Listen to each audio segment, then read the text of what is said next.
Oh my God, I was on mute. I was on mute the whole time, you guys. My bad. Thank you for letting me know. Hold on, I gotta salute my people again. Hold up. King David, what's up, King? Nice to see you in the building. My lovely, lovely twin Daryl. 10 toes on deck in the building. Let me know if you guys could hear me now. Let me know if you guys can hear me. I was wondering why I didn't see any nines in the chat. I'm like, okay, well maybe it's a delay. Child was on mute. I'm still getting the hang of this new setup that I have been playing with. Usually I use a different program, and I have recently begun dabbling with a new streaming service. So let me know if you guys could hear me okay before I move on. Child was just a rambling and a rambling. Oh my goodness. Thank you, twin, for putting me on to game. Salute to you, beautiful King Daryl, my twin in the building. He says, salute to the beautiful queen, aka my twin Sugar Free. Salute to the rest of the kings and the queens in the chat. Big love to you as always, King Daryl, and salute to the richest one in the building. He says, I can feel the cook deep in my spirit before the live even starts. Trust me, King. We're going to get to some good cooking today, as always. Big love and blessings to my beautiful sister, Chiquila Fields, in the building. She says, grand evening, beautiful queen. Peace to the family. Yes, beautiful sis. Lovely to see you as always. Thank you so much for coming. We have the King Cypher in the building, 10 toes on deck. My beautiful sister, Cameron. Hey, baby doll. That is my Cammy. I am so smitten with my sister. I love my sister. Salute to you, Cammy. Thank you so much for joining. Peace and infinite blessings to the King. The King Stephen Axe. He says, salute. Peace be upon you, Queen. Thank you so much, King, for joining. I appreciate you. I think I'm all good now, King Rodney. Thank you so much for putting me on. I had no idea that I was on mute, you guys. Please forgive me for that. Apologies for that earlier. Yes, indeed. Big salute to you as always. We got the Glenn Mickens, big stepping already. We didn't even begin the live, and he is dropping a heavy super chat, heavy support for the channel. I definitely appreciate it, King. Thank you so much for the early love in the building. Yes, I see we got some nines. My twin says that we are all good now. Okay, wonderful. Thank you, David. Big salute to my family. My family keeps me, in check, and I appreciate that. Salute to the G in the building. Nice to see you, King. Thank you so much for joining. I appreciate you. Salute to the King Snoopy. Also in the building, Dream Team on deck and nothing less. You already know what time it is. Okay. So as you guys make your way in, um, I guess I'll just start by saying, hopefully everybody had, a good week. Hopefully everybody had a restful weekend. I definitely did. Feeling thankful, feeling grateful, and yeah, I couldn't wait to come by and chop it up with you guys and speak some boxing. Um, I think that we are, you know, constantly moving and shifting in boxing, and it's been quite the year. And as I tend to do, I always look back and I tend to see where it is that we have been, us boxing diehards, in order to kind of gauge, I guess, maybe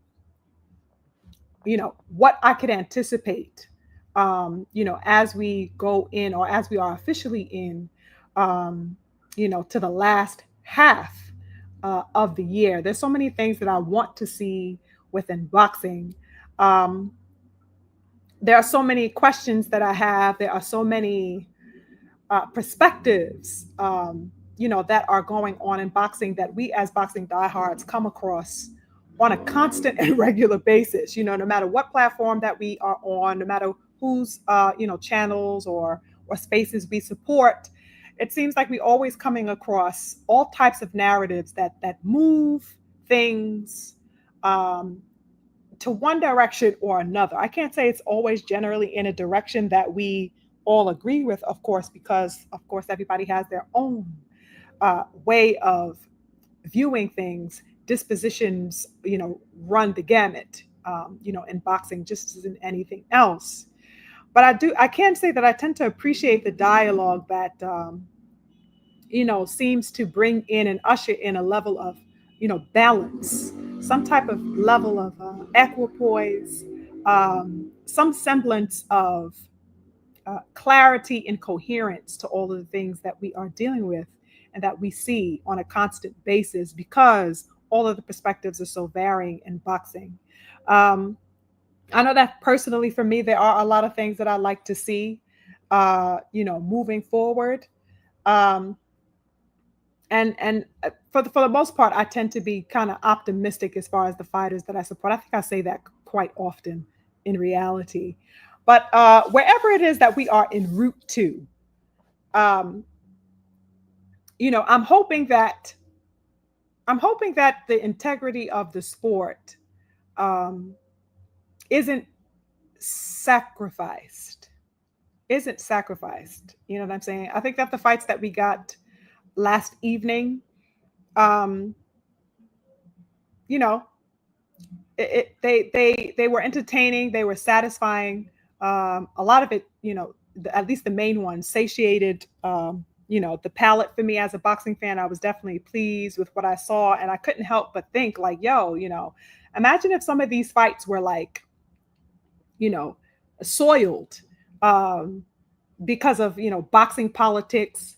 What if a lot of these things have gotten soiled? What is that? What do future fights stand to be? In the future if threatening things are at the forefront, things like drug testing, people popping up dirty, fans complaining about drug testing. Would we ever get the fights that we want to see if these types of politics are in place? We had a wonderful showcasing with Dubois and Usyk. We had a wonderful, showcasing, last week as well with the different fights and stuff like that. Just everything that we faced during. Yeah, I couldn't help but think, where it is that we are en route to, in lieu um, of a lot of the perspectives that tend to hamper and dampen and soil uh, the projection of where it is that we would like to go as boxing diehards. Um, what did you guys think about the fights over the weekend? I was definitely entertained. You know what I'm saying?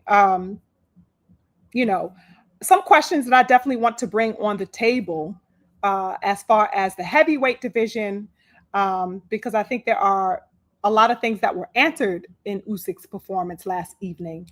But I think that, along with the answers, leave some major questions, as to the American heavyweight landscape. I think we touched upon that before. And just boxing as a whole, just boxing as a whole. I'm interested in the new direction that things are going in within this era. I'm always curious to as to what this era of boxing is moving towards. What is this era of boxing? Uh, what's the objective in the route that it is that we are taking? So I guess I'll start with the conversation surrounding Usyk, and that's definitely one of the questions that I had because amid his win, there were a lot of questions being posed, or really a lot of statements being made that we should be looking at Usyk in context to the greatest heavyweights of all time. And, there's some people who, of course, agree with that. And there are some disputes about that as well. And I wanted to get into that a little bit with you this evening. Let me see here. So, yeah, congrats to Usyk. I thought he did, a fantastic showing against Dubois. Devastating performance that he put on last night. He defeated Daniel um, in the fifth round stoppage. In the initial rounds, real talk, I guess I went into it wanting Dubois to be vindicated. You know what I'm saying? Because I felt like he was absolutely cheated out of the victory in the last fight, with the body shot that was ultimately deemed a low blow, but it was not a low blow at all. So I definitely wanted to see Dubois. It would have been nice to see him vindicated, but I can't say that I didn't want Usyk to win. So I'm definitely, either way it would have gone, it was fine with me. But I would be capping if I didn't say, okay, well, Dubois, go ahead and go put the stamp on what they took from you in the initial fight. But yeah, Usyk got that fifth round stoppage. He looked wonderful. I thought that in those earlier rounds, Dubois was looking sharp. He was bouncing on his feet. He showed a level of alacrity, willingness to engage, willingness to battle. and he landed some nice right hands in those earlier rounds and stuff like that. I think what was displayed clearly for me was that, you know, Dubois made no bones about the fact that he came there to put the pressure on. That's what he wanted to do. I think that he likely felt that he had a lot to prove and a lot to rectify coming off of that initial bout with Usyk, and considering all of the controversy tied to the body shot and everything like that. He wanted to set things straight. He had a lot to prove. That's the energy that I got in there. And I think that Dubois came into this fight, of course, above all, wanting to show Usyk a level of dominance that he felt he was robbed of showing in that particular first fight. On the other hand, Usyk seemed to me, you guys, as always, right, to be very calm and calculated. He didn't seem like he was really, making a big deal about anything. He wasn't overly flustered about anything. He was calm in his assertion. He knew what he had to do as well. I think that Usyk may have intuited that Dubois would want to approach him assertively in this rematch. I think that he felt like, okay, well, Dubois will likely come at me heavily. But the thing with Usyk is that, he really is a multi-layered fighter. Usyk is a multi-layered fighter, you guys. Okay, he tends to have varying answers for a problem. Okay, he doesn't tend to approach things one-dimensionally, and I think that's one of the things that set him apart. As he took over and conquered the heavyweight division, is that he has a lot of tools. He's very clever, and he never comes empty-handed. He never is too reliant upon any one thing. I think he's very well versed and well-rounded as a fighter, and it's the reason why he is so decorated.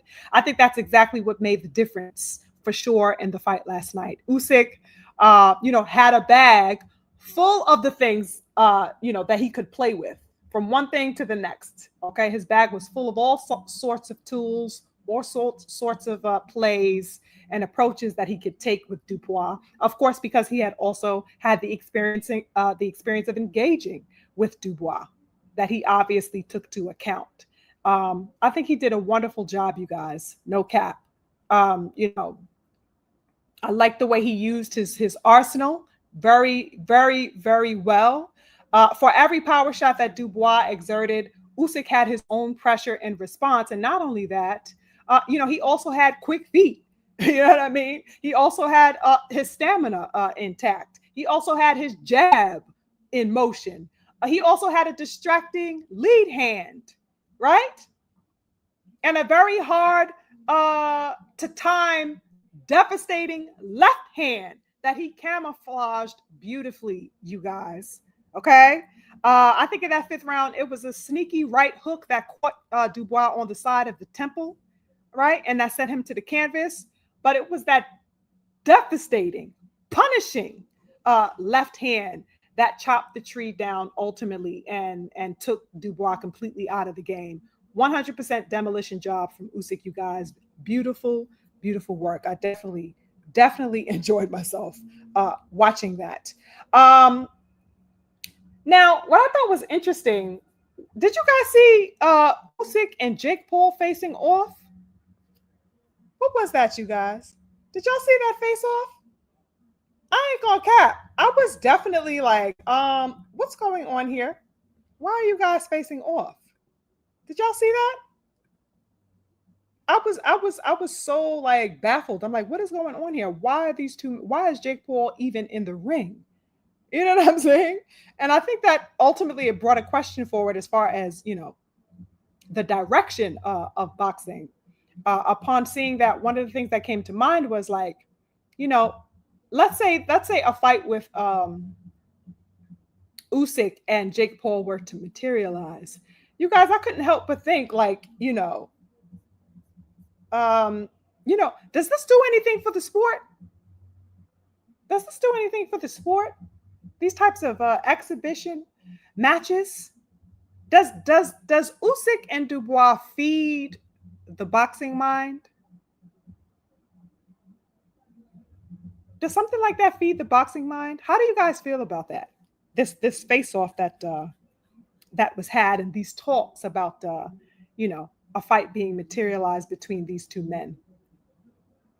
I couldn't help but ask that. I'm like, okay, well, I get it. You know, maybe this could be perceived, I guess, as a filler fight or a placeholder fight, if you will, right? While other fights are being negotiated and orchestrated behind the scenes, I guess something has to be put on the table in the meantime, while I guess the other fights are being conceptualized, if you will.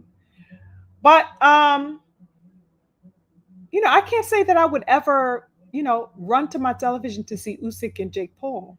I wouldn't run to my television to see Jake Paul against anyone, and I have not ever since he's been in boxing. Real talk. The only fight that I kind of happened to be within the landscape of was when when he fought. I don't know if it was him or his brother that fought Floyd.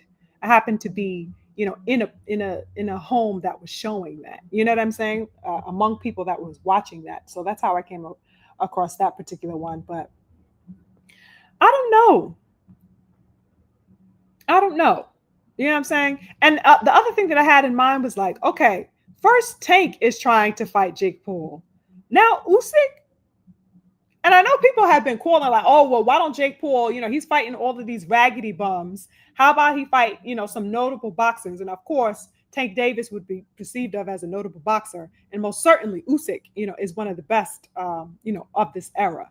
So, I guess to that degree, it serves the call, well, why don't he fight better fighters? But I can't say that I can't say that I want my time wasted in that way. You know what I'm saying? I can't say that I want my time wasted in that way. It was a waste of time when his brother fought Floyd.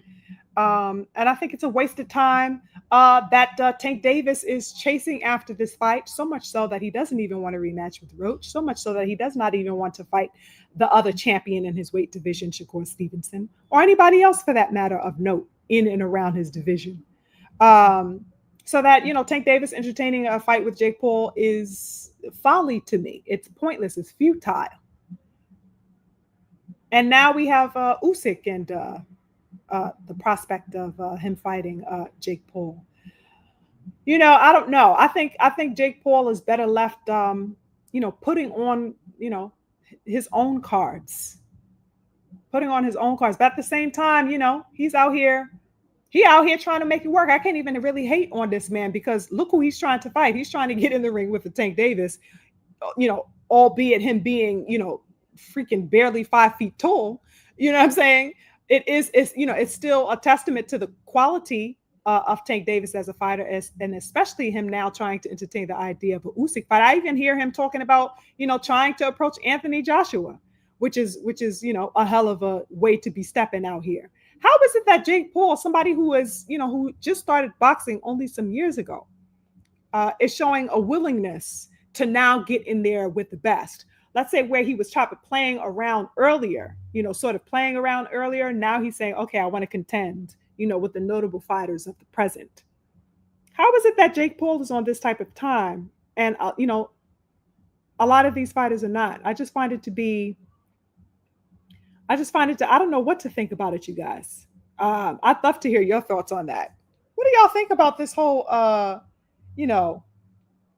Jake Paul coming in here and answering the call like to people that were saying, yo, I'd like to see him fight better fighters, or why doesn't he fight better fighters? And him now stepping up to the plate says, yes, bring AJ to me. Yeah, bring Usyk to me. Bring Tank Davis to me. He's out here doing that. Meanwhile, our fighters, a lot of the highly, touted ones are running scared. It's absolutely crazy work to me. Salute to the King Slim. I see you in the building. Nice to see you. Thank you for joining.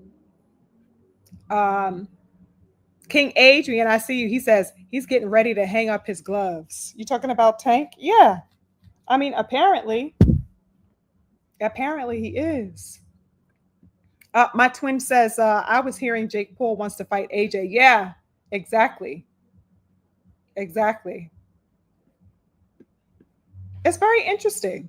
that Usyk would even entertain a fight like that. I mean, with that type of money on the table, I mean, of course, one can't be surprised, right? But I always think, I can't help but to, I don't know if that, people would call me a purist or something like that, but I don't know. I just always type of balance it in my mind. The idea that the money is on the table for these types of exhibitions to be made. But I would be remiss if I, tried to act like, there isn't something very WWE uh, about these exhibitions being introduced. Like if it was its own separate thing and its own sect of a particular type of fighting, that is what that is. Like if it had its own league dedicated specifically to exhibition style matchups, that is one thing, but that it is being, brought to the center within boxing itself, within, boxing, actual boxing. That's probably what I have the most, curiosity around. I just find it to be I think it needs its own thing. Give exhibitionism its own lane. You know what I mean? Am I bugging or no, y'all? Like, let me know. Am I being too precious? Am I being, what they would call a purist? Or, can you guys feel where I'm coming from on that? You know what I'm saying? The King Rodney says, that face off is a joke. You think it's not going to happen? Mm. You think it's not going to happen? You think that was just for a joke, or do you mean that it was a joke, meaning like it's a folly that the possibility of that may very well come to pass? Um, King Stephen says Usyk is too serious of a man to take Jake Paul seriously. I agree. That's another reason why I was so shocked to see that a face off had happened, and I didn't even see it like on the. I came across that on Twitter like after the fact when I just happened to be scrolling on Twitter, King Stephen, and I saw somebody had posted the clip of them, doing a head to head. I'm like, what? That's crazy. That's actually kind of crazy work.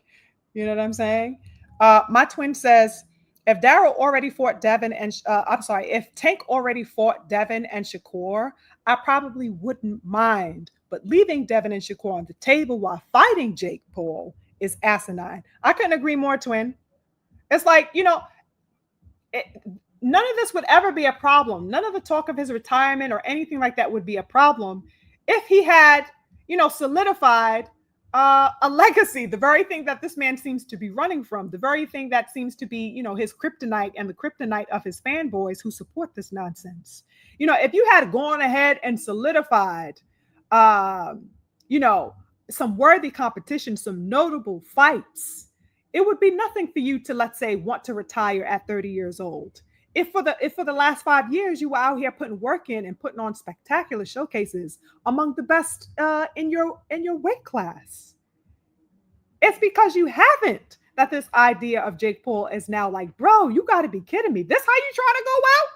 If you're trying to, you're trying to go out without ever having showed and proven your abilities, your eliteness, the very thing that we've attributed to you, possibly prematurely and very much prematurely in my view, this level of, credence that we give your warriorship, it is no doubt that Tank Davis is a talented fighter and he has a lot of potential, but we could really just chop it up to potential because we haven't seen it, the clashing of swords with the people, that could have made a difference in stamping his level of talent. The people like Devin Haney, the people like Shakur Stevenson. You know what I mean? So I couldn't agree more, twin. It's because he is only fighting Jake Paul and, on the back of threatening to retire completely from the sport. That is 1000% asinine. I could not agree more. Peace to the beautiful sister Emma in the building. She says, peace, love, and light to the lovely Queen SugarFreeMars. Thank you, beautiful sister Emma. I appreciate you for coming. Thank you. Always lovely to see you in the building. Salute to the King Copper. I see you. Thank you for joining. Ain't that? Twitch says very WWE. That's what boxing is turning into. Yeah, and I hate to kind of seem like I'm just, all about bashing and castigating Jake Paul. I very much know that he's a businessman. I very much respect his business prowess. I'm not hating on that. I definitely do think, however, that, these types of conversations of him, fighting and stuff like that should be within its own league. I think there should be something separate to that of, boxing that should house these particular types of fights. Boxers can go dibble and dabble within, and then come back to the mainframe of boxing whenever they want to. And just like MMA is its own thing. Have an exhibition sport where all types of celebrities and whoever can go ahead and go put gloves on and chop it up. I just don't like the fact that it's very much like a circus when it's brought to the boxing fold. I don't like that particular conversation. You know what I'm saying? Salute to the King D in the building. I see you. The King David, my brother, says, I honestly give AJ and Usyk a pass for fighting Jake Paul. Get this clown out of my. I feel you, David. I mean, on that note, it'll be wonderful to see him get mashed up real quick. You know what I'm saying? So yeah, I definitely agree with you there for sure. Get his ass packed up and zip the hell up. Facts. That'll be funny as hell. Salute to the King Hustler's Home in the building. He says, hello, Sugar Free in chat. Hello to you, King. Thank you for joining us today for some boxing talk. I appreciate it. The King Copper says, Tank is running from the rematch with Roach, and he's pulled a Canelo. What do you say? He's pulling a Canelo, not rematching Bevel. Oh, okay. You're saying it's the equivalent? I mean, the ducking is crazy out here, son. No cap. No cap, King. Steven says, Tank never even unified at all. At all. But he out here trying to, ride off into the sunset of his career off the back of a Jake Paul fight. It's crazy work, King Steven. What is really in this man's mind? The Great Mike, my brother, is in the building. Salute to you, King Great Mike. I appreciate you for coming. Thank you so much. Love the Great Mike. Love when he's in the building with the family, cooking with us. Yeah. So, I don't know, y'all. That's how I felt about it. But all in all, congrats to Usyk. I thought, he put on a wonderful display. There was no questions, remaining after that particular type of fight. He got Dubois the fuck out of there in devastating, beautiful fashion, as he should have. You know what I'm saying? He's the heavyweight champion. He's the undisputed champion. And, he made certain that Dubois didn't come in there playing with his name. He said, you're going to put all your respect on my name. Okay, controversy or not, whatever the case was in the last fight, this time, your ass ain't walking out of here, intact. I'm going to do away with you properly. And I'm glad that, he was able to get the job done in devastating fashion as a champion, as the undisputed champion. Now, what do you guys think about Usyk's name in conversation to, being among the greatest fighters? That's been a big conversation I've been coming across on Twitter, you guys.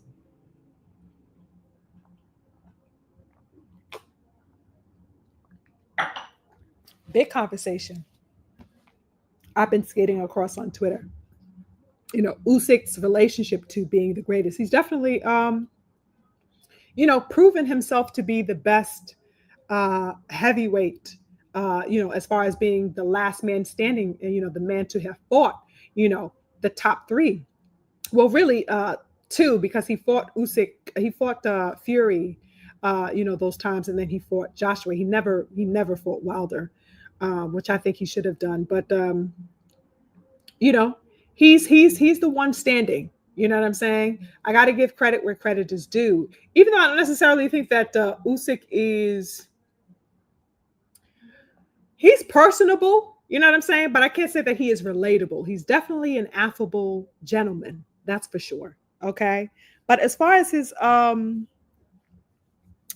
can't say accessibility, because he is not a standoffish type of man. Like I said, he is affable. He is very genuine, open type of person, it seems, whenever you see him in his interviews. But I can't say he's totally relatable to people, especially here in America. I'm sure that they probably gravitate toward him heavily over there in the UK and Europe and stuff like that. But as far as how his personality and his energy is translated here to the American boxing fanship, I can't say that it's readily received. You know what I'm saying? I don't know if that's because it's a language thing. Um, I don't know. I don't know. And it's always been that way for me. I did a video about that, I want to say a year ago, just about the relatability of the heavyweight and what that means in heavyweight boxing, especially to American fans, um, who have very, very much been at the helm, of the heavyweight division within boxing. It's been American boxers that have held that torch. Um, so when I think about Usyk, I think that he is, you know, highly decorated for a reason. I think that he's accomplished some wonderful, beautiful things. It's great to see him, still climbing and stuff like that. But I don't know how he translates as a figure. I mean, that's not going to stop him from getting into the damn Hall of Fame or anything like that, and it shouldn't. He went in and solidified what he needed to solidify as a fighter. He already made his mark as a fighter, so that all credence is due to him. Um, but I can't cap and say that it's hard to not see. I mean, I'll keep it real. A black heavyweight. Something about that is weird. Maybe because we have been spoiled as fight fans. You know what I'm saying? And having a black man, meaning a man of swag, a man of the culture, a man that talks like we do. Even Lennox Lewis. You know what I'm saying? He was European. You know what I'm saying? He's an Englishman, but he's also Jamaican. You know what I mean? So that he had a swag about him. His mama looked like my auntie. You know what I'm saying? It was a way that we relate to him. And even beyond that, there is just a culture that Black people have that truly is wonderful to see, a sight to see, and that truly houses within it the potential to inspire people. You know what I mean? I don't know. It's just something a little bit bland when it is out of a black heavyweight's hands. And I don't know if that's just my bias because, coming up in the 2000s and the 90s and having black men hold the torch of the heavyweight division, of course, coming from the beautiful brothers, historically, holding up that torch in boxing, Ali's and your Foremans and stuff like that. Beautiful brothers. You know what I mean? It's kind of weird now as a blandness. The same thing happened when we had a change of hands when the Klitschko's were in boxing. That was a stale time in boxing. It seems to me that any time it is out of a black man's hands, you get kind of we come upon a stalemate within boxing, and such is the case now. Even though I'm very much a supporter of Usyk and his achievements, and I'm definitely glad to see that he's accomplished so much in the sport. I don't know. How did y'all feel about that? How do y'all feel about that? Like, if we having a real honest talk like I have, I like to talk, I had to keep it real about that with y'all. Do you guys feel the same? Like, is the swag missing out here, or is it just me? Like, it's just bland, the heavyweight landscape. You know what I'm saying? When Tyson, beat Fury, that kind of reinstated that level of blandness. You know what I'm saying? When Wilder was taken out, AJ was taken out, and then we just had the Fury and we had the Usyk. It just was no steam around them. I remember, the leading up to that undisputed fight between Fury and Usyk. There was no talk about that. You guys remember? I don't know if all of you were with me at that time when I had first started my channel. But I had conversations around that. I put out content surrounding that dialogue, that discussion. It just was no steam. Nobody gave a damn that was to be the first undisputed fight. And I want to say 25 years at that time, who I believe was Lennox Lewis, was the last one to do it in the heavyweight division. So that there was no real steam around that. I think that's something to, look at. Because when we think about heavyweight division, it's the division within boxing. It's the golden division within boxing. It's the most highly held, it's the shining star and has been historically within boxing, the heavyweight division. And when it was in the hands of, as great of a fighter that Tyson Fury was attributed to be, as great of a boxer as many people proclaimed him to be, I of course had relinquished that from him. When he popped dirty and all of this drug use and all of that other stuff like that. But Fury was regarded as an absolute elite. He was regarded as the best heavyweight before he fought Usyk and so forth. So I don't know. It's just a stale place that we are in boxing, and I can't act like I don't feel it. I can't act like it is no longer um, you know worthy of mentioning, because it is. We associate heavyweight division with swag, with prominence, with esteem, with achievement, of course, but there's also heart and personality. There is valor in the character of the heavyweight king. Usyk just don't have that type of flavor to me. You don't have that type of flavor to me, and perhaps, you know I guess you don't need it when you're going into the history books, but it definitely makes a damn difference when you want to capture the heart and minds of the people. Because in addition to your belts as a champion, it is the people who also crown you. You can't just have the belts without soul, without the soul of the people, without the support and backing of the people as a whole. I just thought that was a very interesting perspective as I was sitting down thinking about that. You know what I'm saying? Let me see what you guys are talking about. My sister says, it just feels like Jake Paul is pandering to the female audience in order to build boxing fandom. It's smart, uh, but it's disingenuous. Yeah, he's definitely cornering the market and has been cornering the market on the female division, and I have no particular qualm with that, because female boxing, needs more um, support. Real talk. Clarissa Shields is the only one, real talk, who has been really carrying the women's division on her back. Um, she's visible. She's got that personality. She's got that heart, that spirit. That has continued to bring eyes and ears and attention to women's boxing and stuff like that. So now that Jake Paul is coming in as a business aspect, to that, and providing platforms for the women to fight on networks like Netflix and stuff like that, or platforms, I should say, like Netflix and stuff like that. It's wonderful business, and it's allowing for the women to be paid more than they have been previously. And I think that Jake Paul, unlike, let's say, people like Eddie Hearn and the other heads of promotional companies, is actually, unafraid to be unapologetically female centric, with his promotions, with his attention and stuff like that. I don't know if you've seen a previous, I think that was a live that I did, where I spoke about some sentiments that Caroline Dubois had mentioned, where she didn't feel like Eddie Hearn. She put him on blast, real talk. She didn't feel like Eddie Hearn gave a damn about female fighters. That he was not invested. His interest was not invested in female fighting, and she kind of, gave a little nod to Jake Paul for, I guess, a sense of fearlessness in, being so forthright and forefront with his vehemence about making female boxing the center of dialogue, just like a male boxing card would. So I could appreciate his stance from that position, I guess. The females need love too, but the reality is that Katie Taylor was a prominent figure. Serrano, of course, she gained her prominence, in these three fights with Katie Taylor and stuff like that. So it's wonderful to see that level. But real talk, we need more. We need more females. I think we need more females. It isn't enough to just have a Katie Taylor, Amanda Serrano, Clarissa Shields. You know what I'm saying? Or Bomb Gardner. You know what I'm saying? I think we need to highlight more women, for sure.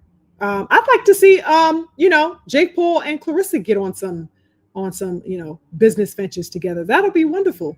She got a big ass personality. He got a big ass personality. I know they had some beef, along the way, and I know that he currently houses, one of her rivals. Actually, Serrano and Bomb Gardner are, I guess, rivals of Clarissa at this particular point, because of all of the nonsense that was taking place back and forth between them. But let's get it popping. Women's boxing is women's boxing. If you're going to invest, I'd like to see what else he does, because Matchroom definitely doesn't seem to have any real care for women in boxing, at least from what I've seen up until this point. So it's interesting, very interesting. Ed says sports evolve. The current fighters beat most of the past ones. Are you saying that the current fighters would beat the past fighters, the fighters of old? You're going to have to explicate that one. You're going to have to explicate that and substantiate that. These fantasy matchups have been coming up a lot as far as like the old fighters versus, I mean, that has always been a thing, but definitely more recently, I've been coming across a lot of people kind of doing fantasy fights, and pitting, who would be able to beat the people of old. Interesting conversation. It's always interesting to talk about that. The King Stephen says the comparisons to black heavyweights is not appropriate. And it's great white hype vibes to it. Yeah, for sure. Absolutely, for sure. Stephen, I couldn't help, but I think I came across something on Twitter and they were saying, I think it said a meme. I don't know if that was Ring Magazine or one of those boxing channels. They had posted a picture of Usyk upon his win, and it said the greatest of all time. And I'm like, what? The greatest of all time? I mean, you can't get any more great white hype in the vibes than that, King. I'm like, what? What the hell are you talking about? Greatest of all time? I mean, he's great. You know what I'm saying? He's the great heavyweight of this era for sure. He has proven that up until this point. But I can't call him the greatest of all time at all. I would never fix my mouth. That doesn't even come to my mind when I think of Usyk, as accomplished as he is. Greatest of all time? Ciao. But the great white hype is a fantasy that will never fail to exist in their minds at all. Yes, Stephen, I agree with that. He says the heavyweight champion of the world ought to be a household name like Muhammad Ali was. Yeah. Nobody could deny, that charisma, that charm, just that magnanimous energy that Muhammad Ali had. He just had that thing, and he was able to relate to people all over the world, not just his section of the world in America. Everywhere he went, everyone was interested in what he had to say, in what he was doing. You know what I'm saying? And of course, after he exited the sport, what he meant was augmented. It was augmented because we then got to sit back and watch his legacy and say, damn, that was such a bright star. And he's still reverberating. Even after his passing, his legacy is still permeating. And he's still a shining example of what a heavyweight champion should be, can be. You know what I mean? It's much more than just your belts. That's why I was saying these people want to decorate and accredit Usyk and hold up his achievements, and it's beautiful. And I'm right there with them saying, wow, that's a wonderful achievement for any sportsman. But at the same time, it isn't just the medal. You know what I mean? I got to always posit the aspect of the soul, the heart and soul that you capture of the people. That's the real honor. You know what I mean? And I just haven't seen Usyk claim the hearts of people at this particular time. At least not yet. I don't know if he's on his way to doing it, but I haven't seen it. And I don't see it now. So it's definitely interesting. Definitely interesting conversation.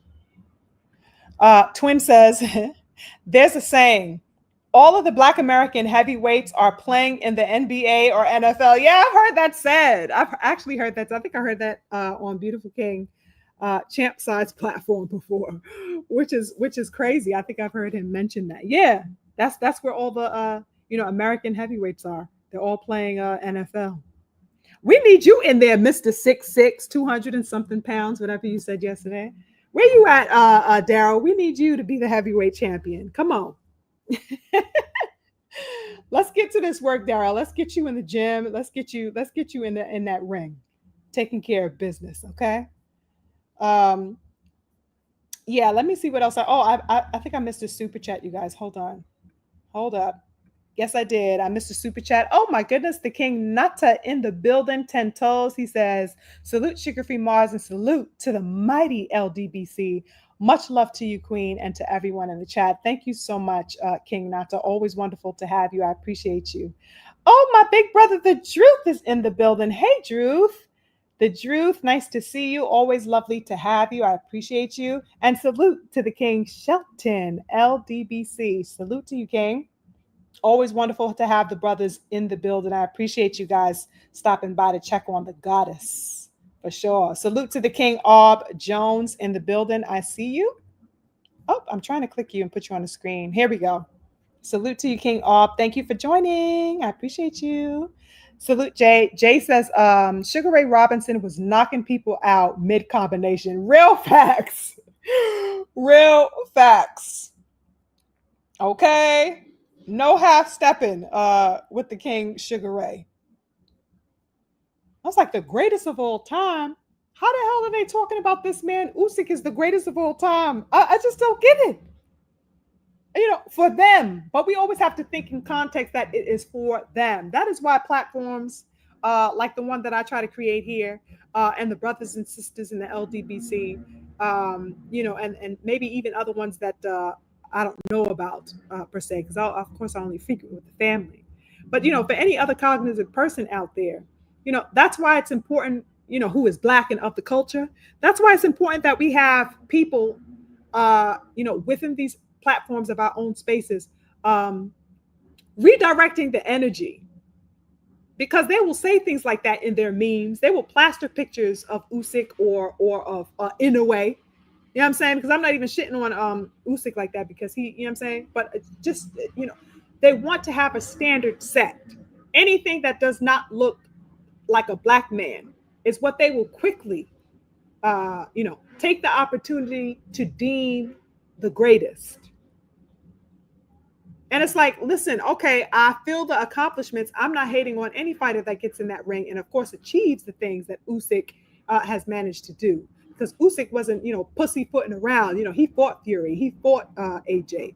You know what I'm saying? He went in there and he got Dubois out of there. So you got to put respect all the way on his name. I'm not taking anything away from that man. But, I also cannot bypass how crazy that I find it to be that you could call this man the greatest of all time. I just can't accept that at all. I just cannot accept that at all. That's why it's important that we have these types of conversations, people, and that we start to define our own terms. Because when you don't, you start taking on their parlance, their jargon, and you start, regurgitating, no, he's the greatest, he's the greatest. It's like, excuse me, we have people that we deem great, and they are just as certified, if not more, because we say so. Because we say so. It just is what it is. You know what I mean? Let me see here. What else did I want to talk about really quickly? Now, that Tszyu fight, real talk, is not even worth really staying on, you guys, but I definitely wanted to touch upon it a little bit. The Fundora fight and the Tszyu fight, very interesting. It's not a fight that I ever wanted to see materialize again. I thought that the first fight that they had was more than enough, but lo and behold, they found it necessary to go ahead and rematch.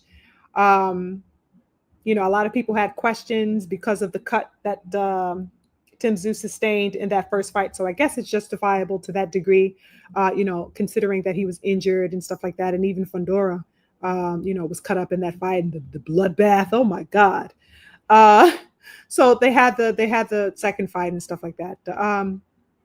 I can't say that I was on for it, but I get it. Now, what I want to know is, what is next for Fundora? Real talk, y'all. I really think that man needs to move up in weight. I really do. Every time I think about Fundora, I cannot help but circle back upon the aspect that man is goddamn 7'7" and a half. This is a big ass goddamn man fighting at 154 pounds. What is going, I just can't, what? And nobody calls this man a weight bully, you guys. Nobody in boxing. None of this boxing media that's so, hastily running to the towards the opportunity to call Devin Haney a weight bully when he was at 135, when he was at 140 even. Weight bully. But nobody's going to call Fundora a goddamn weight bully. The man is over 6'7". He's like 6'9" or something like that. 6'8". Some weird ass shit. Tyson Fury's height. 6'7", 6'6". Anthony Joshua's height. At 154. It's crazy to me. When is this man going to move up? That's really all I want to know as far as Fundora is concerned. I think he's a good fighter. You know what I'm saying? He got some nice little, you know what I'm saying? Ways about him, I guess. He's difficult to circumnavigate because of his height, because of that crazy ass reach. You kind of jump to the top of the, Empire State Building just to get something off on him, it seems. You know what I mean? But, he is, for what it's worth, a really, he's a good fighter. He just don't need to be at no damn 54. It's crazy to me. He needs to be up there with Benavidez, at least. Go up to goddamn 68, 75. What is this man still doing at 54? It's crazy to me, you guys. But I doubt that that's going to happen anytime soon. This man is squeezing himself, into, malnourishment. I don't know what's going on with that man. It's weird. It's weird as hell to watch every time I watch him fight. As cool of a fighter as I think that, he stands to be. I can't say that he is a bum. No, he's a good fighter. I just can't stand watching him fight at 54. It's crazy work to me. So when I think about him, I'm like, okay, well, who else is he going to fight? Who else is he going to fight? Erickson, Lubin, he already got out of there. Who else is at 54, you guys? Who do you want to see Fundora fight? Because I'm through with him at 54. I want to see him goddamn fight Benavidez or David Morrell. That's what my eyes are on. It's just a spectacle to me watching this man fight at 54 every time. Every time. And, I hear a lot of people calling for Tszyu to actually retire from boxing. What do you guys think about that?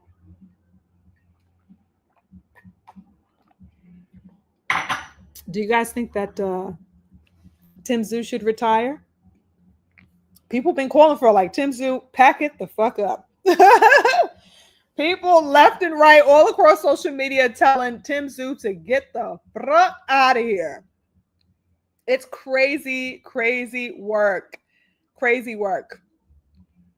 He got, salute to the King Ty. I see you. Peace and love to the King Ty. Thank you so much for joining. I appreciate you. Right, sis? Facts or no? Salute to the King Fuse in the building. Salute. I see you. Daryl said, I'm in my late 30s. Too late for me. I feel you, twin. I feel you. Damn, I thought you was gonna save the culture, Daryl. Damn. We old up in this piece, Daryl. It's too late for us. Where's these young gunners at? We need somebody to come in and save American heavyweight boxing because we down bad out here. We down bad. Yes, King J. 160 is wide open too. But Fundora is still goddamn too small for 160, King J. This motherfucker need to be at goddamn, cruiser heavyweight. 160, he's still squeezing it into that shit, real talk. You know what I'm saying? 175 should be the absolute lowest. I tried to give him grace and say 68, but real talk, his base should be 175. That man is looking like a whole malnourished goddamn giant out here in these damn streets, fighting at any weight under 175. It's diabolical to me. Diabolical to me. Hold up. Twin. Who you talk about, twin? Boots, Ortiz, or Charlo? That's who you want to see Fundora fight? Boots, Ortiz, or Charlo. Those are some good fights. You know what I'm saying? I mean, of course, outside the, the whole weight factor and the crazy ass, height, factor. Stylistically, yes, that'll be a really good fight for Boots, because Fundora, he comes to fight now. Okay. Like I said, he is a good fighter. So it'll be wonderful to see how Boots Ennis would traverse the towering challenge that Fundora, uh, is. Um, Ortiz and Fundora will be a very interesting fight as well. I think Ortiz will get that man the fuck out of here ASAP. Wonderful fight. Um, I don't want Charlo to fight Fundora. That's one that I don't really care about. I'd rather Charlo fight Boots, um, Ortiz, and stuff like that. I don't really like. I just, maybe because I can't see that one in my head. I can't really see Jamel Charlo and Fundora. I don't know why I can't picture that. Possibly be a good fight. I wouldn't put it past it. That it would be a good fight, but I'll think about that one, twin. I never thought about Fundora and Charlo fighting. I've never envisioned that in my mind, which is crazy work, of course, because they duel at 54, but crazy work. Yes, Devontae, 6'6", 6'6", fighting at 154 pounds. That's crazy work. Nothing could make that make sense to me. Nothing. You want to see Boots of Charlo too? King J? Yeah. Yeah. Now that you and Daryl brought it to my attention, I'm actually now starting to, get a little picture in my brain about Charlo versus Fundora. When is Charlo coming back, beautiful people? Where is Charlo? You know what I'm saying? Maul done made his return. Okay, he done came in. He looked good in his last fight. You know what I'm saying? It was wonderful to see him kind of shake off the cobwebs of the past few years of his personal, strifes and challenges and stuff like that. See him back in the ring. Where the hell is Mel? What is Mel doing? Did y'all see? Speaking of Mel, did y'all see Mel and Keith Thurman going at it on FaceTime? Yo, that shit was funny as hell, yo. Did y'all see that footage? Keith one time Thurman is gonna talk his shit. If he ain't gonna do nothing else, he gonna talk some shit. Okay. I think that was either Fight Hub or Fight Hype. Maybe Fight Hub. I had come across a little clip on Twitter. I actually posted it on my Twitter. And Thurman and Charlo were going at it. And he's like, yeah, you know what I'm saying? You actually stopped. You got knocked out and you quit. You quit fighting. I got knocked out and I got back up. You know how Keith Thurman get down. I was like, okay, that's a fight that I would love to see. Excuse me. First of all, Jamel Charlo has one of the best conferences that I ever seen in my life. Probably my favorite fight conference was Mel Charlo versus Tony Harrison. That was hands down the funniest shit I've ever seen. I love that presser so that if I saw One Time and Charlo, I think that would be hella funny to watch the buildup of that fight, y'all. What? Do you know how much shit they will be talking to each other? Oh my God. Oh my goodness. I would love that fight buildup, you guys. Make that fight Keith Thurman and Charlo. What? I would absolutely love that. Absolutely love that. My twin says Fundora gotta be malnourished. There is no way you are 6'6" and weigh 154 pounds and you're healthy. Word, son. It's crazy work. This man is, he's chopping himself down into bits every time. And he loves it. He loves it. He won't move anywhere. And I'm wondering if he won't move up because, is he scared of the smoke up there with the boys that are actually, I'm saying, at the weight that he should be at? Is it because he is trying to stay, weight bullying? You know what I'm saying? The very thing that these people are not calling him, the thing that they were falsely calling Devin Haney. This nigga's a weight bully. It just is what the fuck it is. I don't hear nobody saying it. I'm saying that shit. I've been saying that shit. This motherfucker's a weight bully. You know what I'm saying? Go ahead and move your ass up. 6'6" is crazy work. There's no way you should be my goddamn weight at 6'6". Around my weight. That's crazy. Crazy work, you guys. Take your ass up. But yeah, I'd like to see Charlo and Thurman. This, all the other fights at 54 for Charlo, I would love to see. Real talk. Very, very interesting stuff. Oh my goodness, we got some love from the king, my brother A1 Henry in the building. He says, peace and love, Queen SugarFreeMars. Thank you so much, A1 Henry. I appreciate the support. I appreciate all the love you always show. Definitely, definitely infinite blessings to you, King. Thank you so much for joining. I appreciate you, King. Cammy, what's up, boo? Salute, salute, Curtis. Nice to see you. Thank you for joining. My sister Chiquita says, you think Turkey's making what? Razy what? Get get Daryl in there. Daryl said he too old, sis. Daryl said he too old. He already out the game. We need to find some young, you know what I'm saying, strapping lads to keep this heavyweight division alive on our side of America. Because we are lacking in American heavyweight, American heavyweight department. The King Ty says, Queen, what you think about the growth? Child, I'm about to get into it, son. I am about to get into Mrs. Groats. Okay, just give me a moment because I intend to go into that bag for sure. Hey, my beautiful sister Tay Tay. Hey, beautiful sis. Yes, that's my Tay Tay in the building. She says, SugarFreeMars. Hey, sugar. Hey, my lovely sis. Thank you so much for joining. I appreciate you in the building. Oh, let's get into this really quickly before I dive into the other topic I was going to go into. Let's get into the fact that Gary Russell Jr. said, I'm back, bitches. What did y'all think about Mr. Gary Russell Jr. himself? Okay, Mr. Showstopper, Mr. I'm out for 5.5 goddamn years, 15 years out of boxing and coming back and stopping motherfuckers. What? I was so elated for the King Gary. What a wonderful showcase that Mr. Gary Russell put on last evening. I was definitely glad to see. When I found out that he was initially going to be put on this card, I was like, who? Not Gary Russell. Where the hell he been? Because I had been asking that for some time. You know what I'm saying? It seems like he has been focusing heavily on wearing the trainer's hat, right? He put on his trainer's hat for quite a bit of time. Of course, assuming the trainer role for his brother, Antoine Russell, and assuming that that position that the patriarch Russell had, right?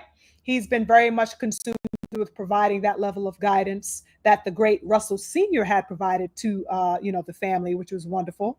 That he has assumed that and claimed that and taken that on in place of the great father. It was good to see Gary claiming turf once again in the ring, you guys. What did you guys think about that? And he not only came back to the ring, but he claimed that goddamn turf in devastating fashion with a statement victory last night against Hugo Castaneda. Right?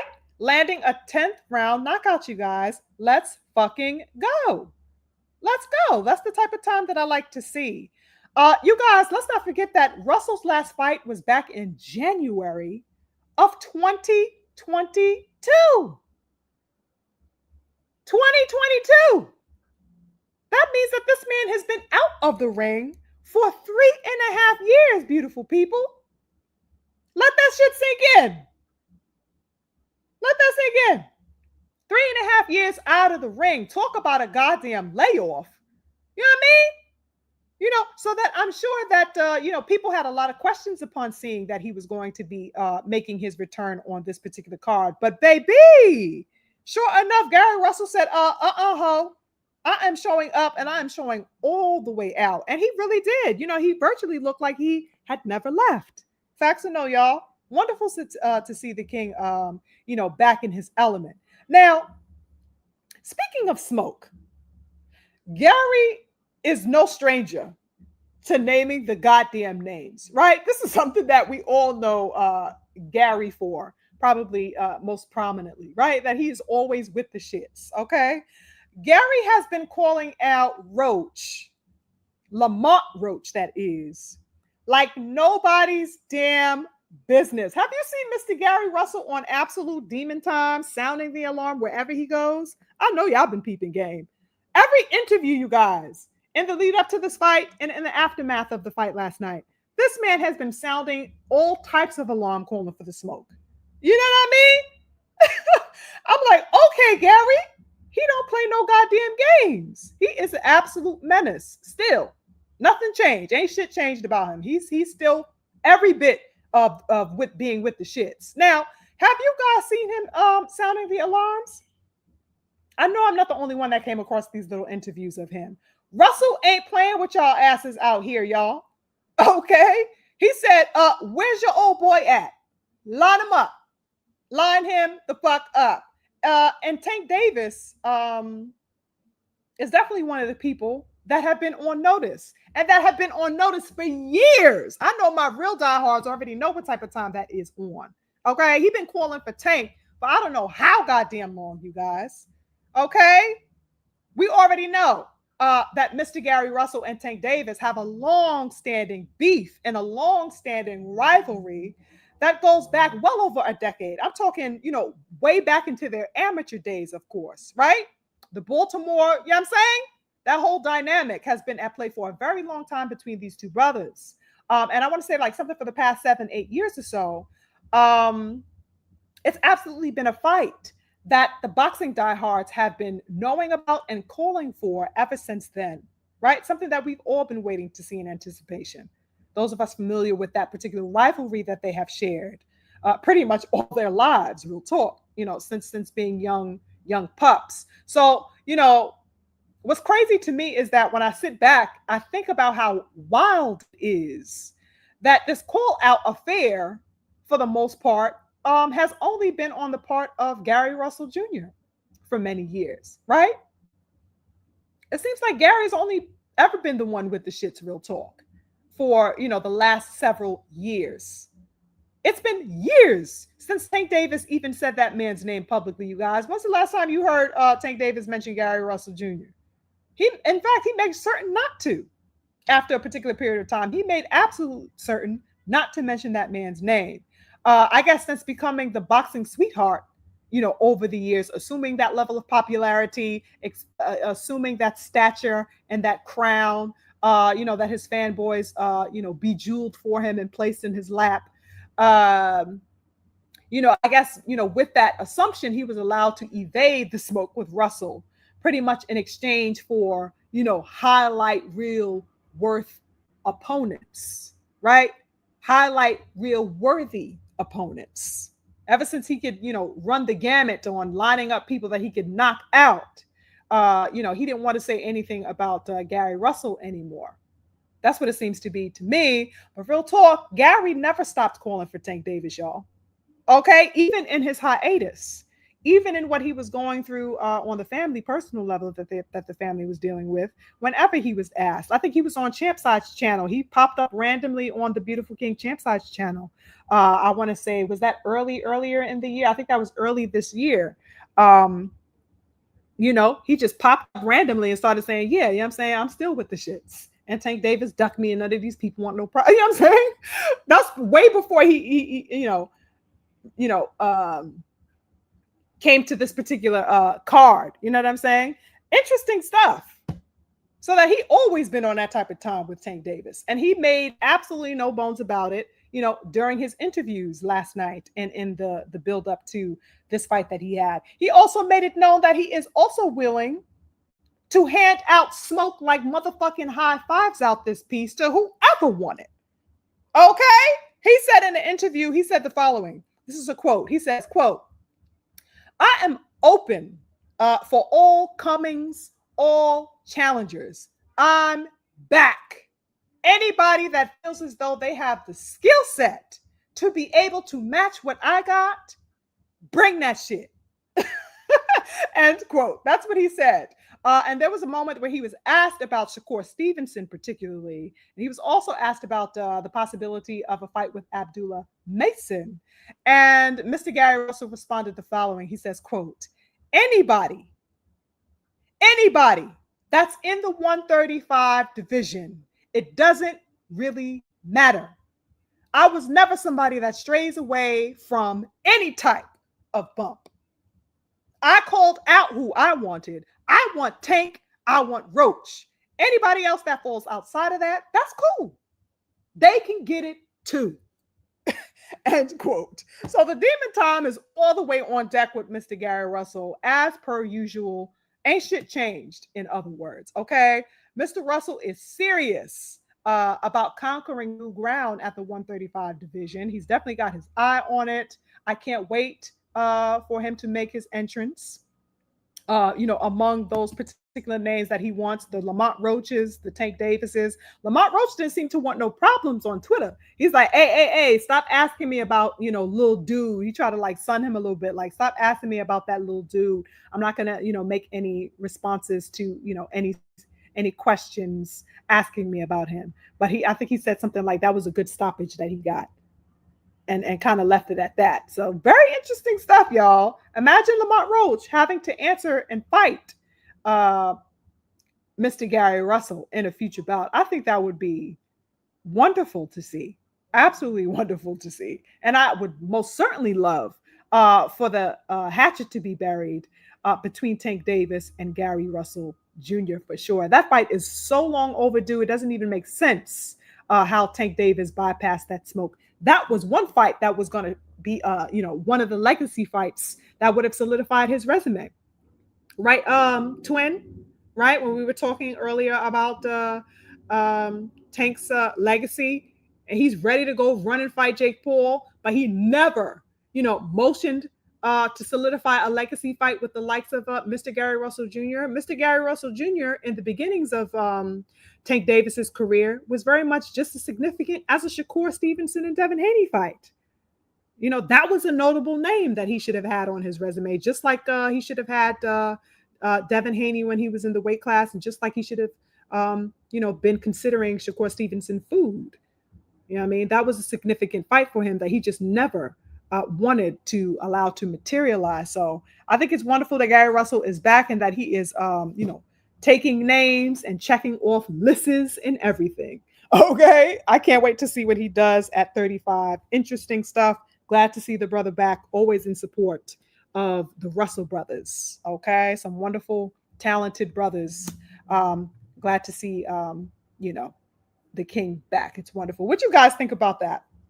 What you guys think about his performance? And did you guys come across those interviews that I was referencing? I love Gary. He always talking his shit, baby. He is always for the smoke. I love it. Devontae Salutu, he says, I heard Turkey not working with the Scofields no more. I heard the same thing, King. Very interesting stuff. And did you hear that? I think that Teofimo Lopez is also cut off from the turkey bag. Did y'all hear that? He wants no parts of the Scofields, and he wants no parts of Teofimo Lopez. Interesting stuff that's been circulating around. I was definitely astonished. Now, I don't know what was the reason, King Devontae, for the Scofields, but I definitely came across some aspects that were referring to Turkey not being on par with Teofimo Lopez because, I guess, of the mindlessness of his statements and the sentiments that he expressed. I don't think he, wanted to, go forward with backing those ridiculous statements that Teofimo was making, over the course of the past few months. I don't think he wants to associate himself with that.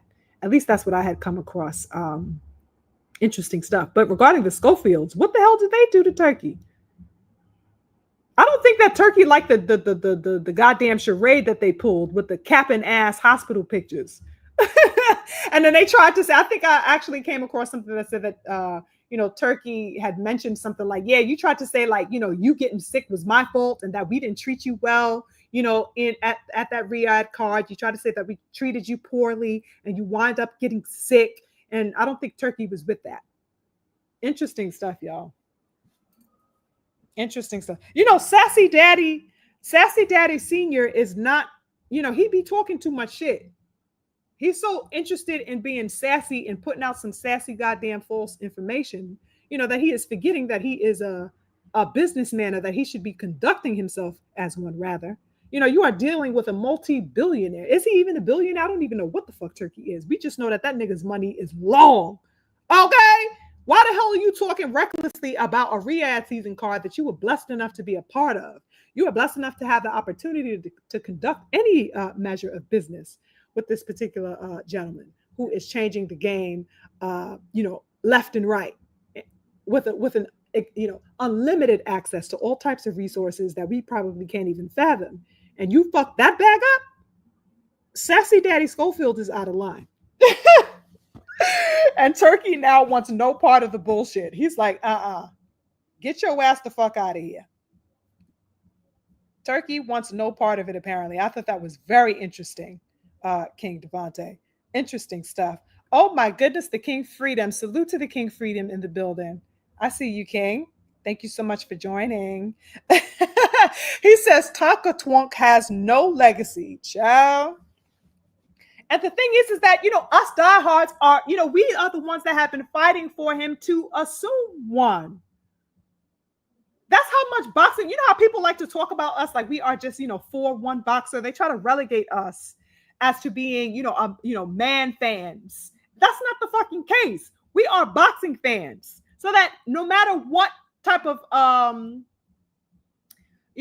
views that we may have about Tank Davis, at the end of the day, we want to salute his talent. We may not agree totally with his moves. We do not agree with the moves that he makes, whatever comes to surface about his personal life, even. Not that, we like to divulge in that totally. But, that's to say that no matter the things that he does that we don't necessarily agree with, we do agree with the idea that he is a talented fighter and that he can be one of the most premier fighters, just as we assume him to be. That is why we wanted to make him fight the best. That's why we want to see him amongst his elite contemporaries. You know what I'm saying? It's because we want to, have a legacy to look back on when we think about people within our era of boxing. Legacy is important. How the fuck is it more important to us than this nigga? And he's in the motherfucking ring. We want you to have legacy, motherfucker. That's how we salute you as a fighter. That's how we uphold you as a culture, as a people. That's how we deem you worthy. How are you running from us, the people who want to solidify you as a prominent and purposeful athlete? It's crazy as fuck. He'd rather, go paint his nails. I don't know what the fuck this nigga would rather do. Go buy a new goddamn bag and look cute, for the Purple Pain Crusaders who love him so dearly. Meanwhile, the people who calling us haters, have no idea that we are actually trying to say, no, you should be somebody of worth. You should not just be a figurehead. How about you go ahead and go attain some legacy? Get legacy. What the fuck is the problem? Shit is weird to me. Very, very weird to me. The King Jut says, Sugar Free, hey, Queen, you seen Teofimo get slapped by what? When was this? Child. I missed that one, child. When that happened? Jut?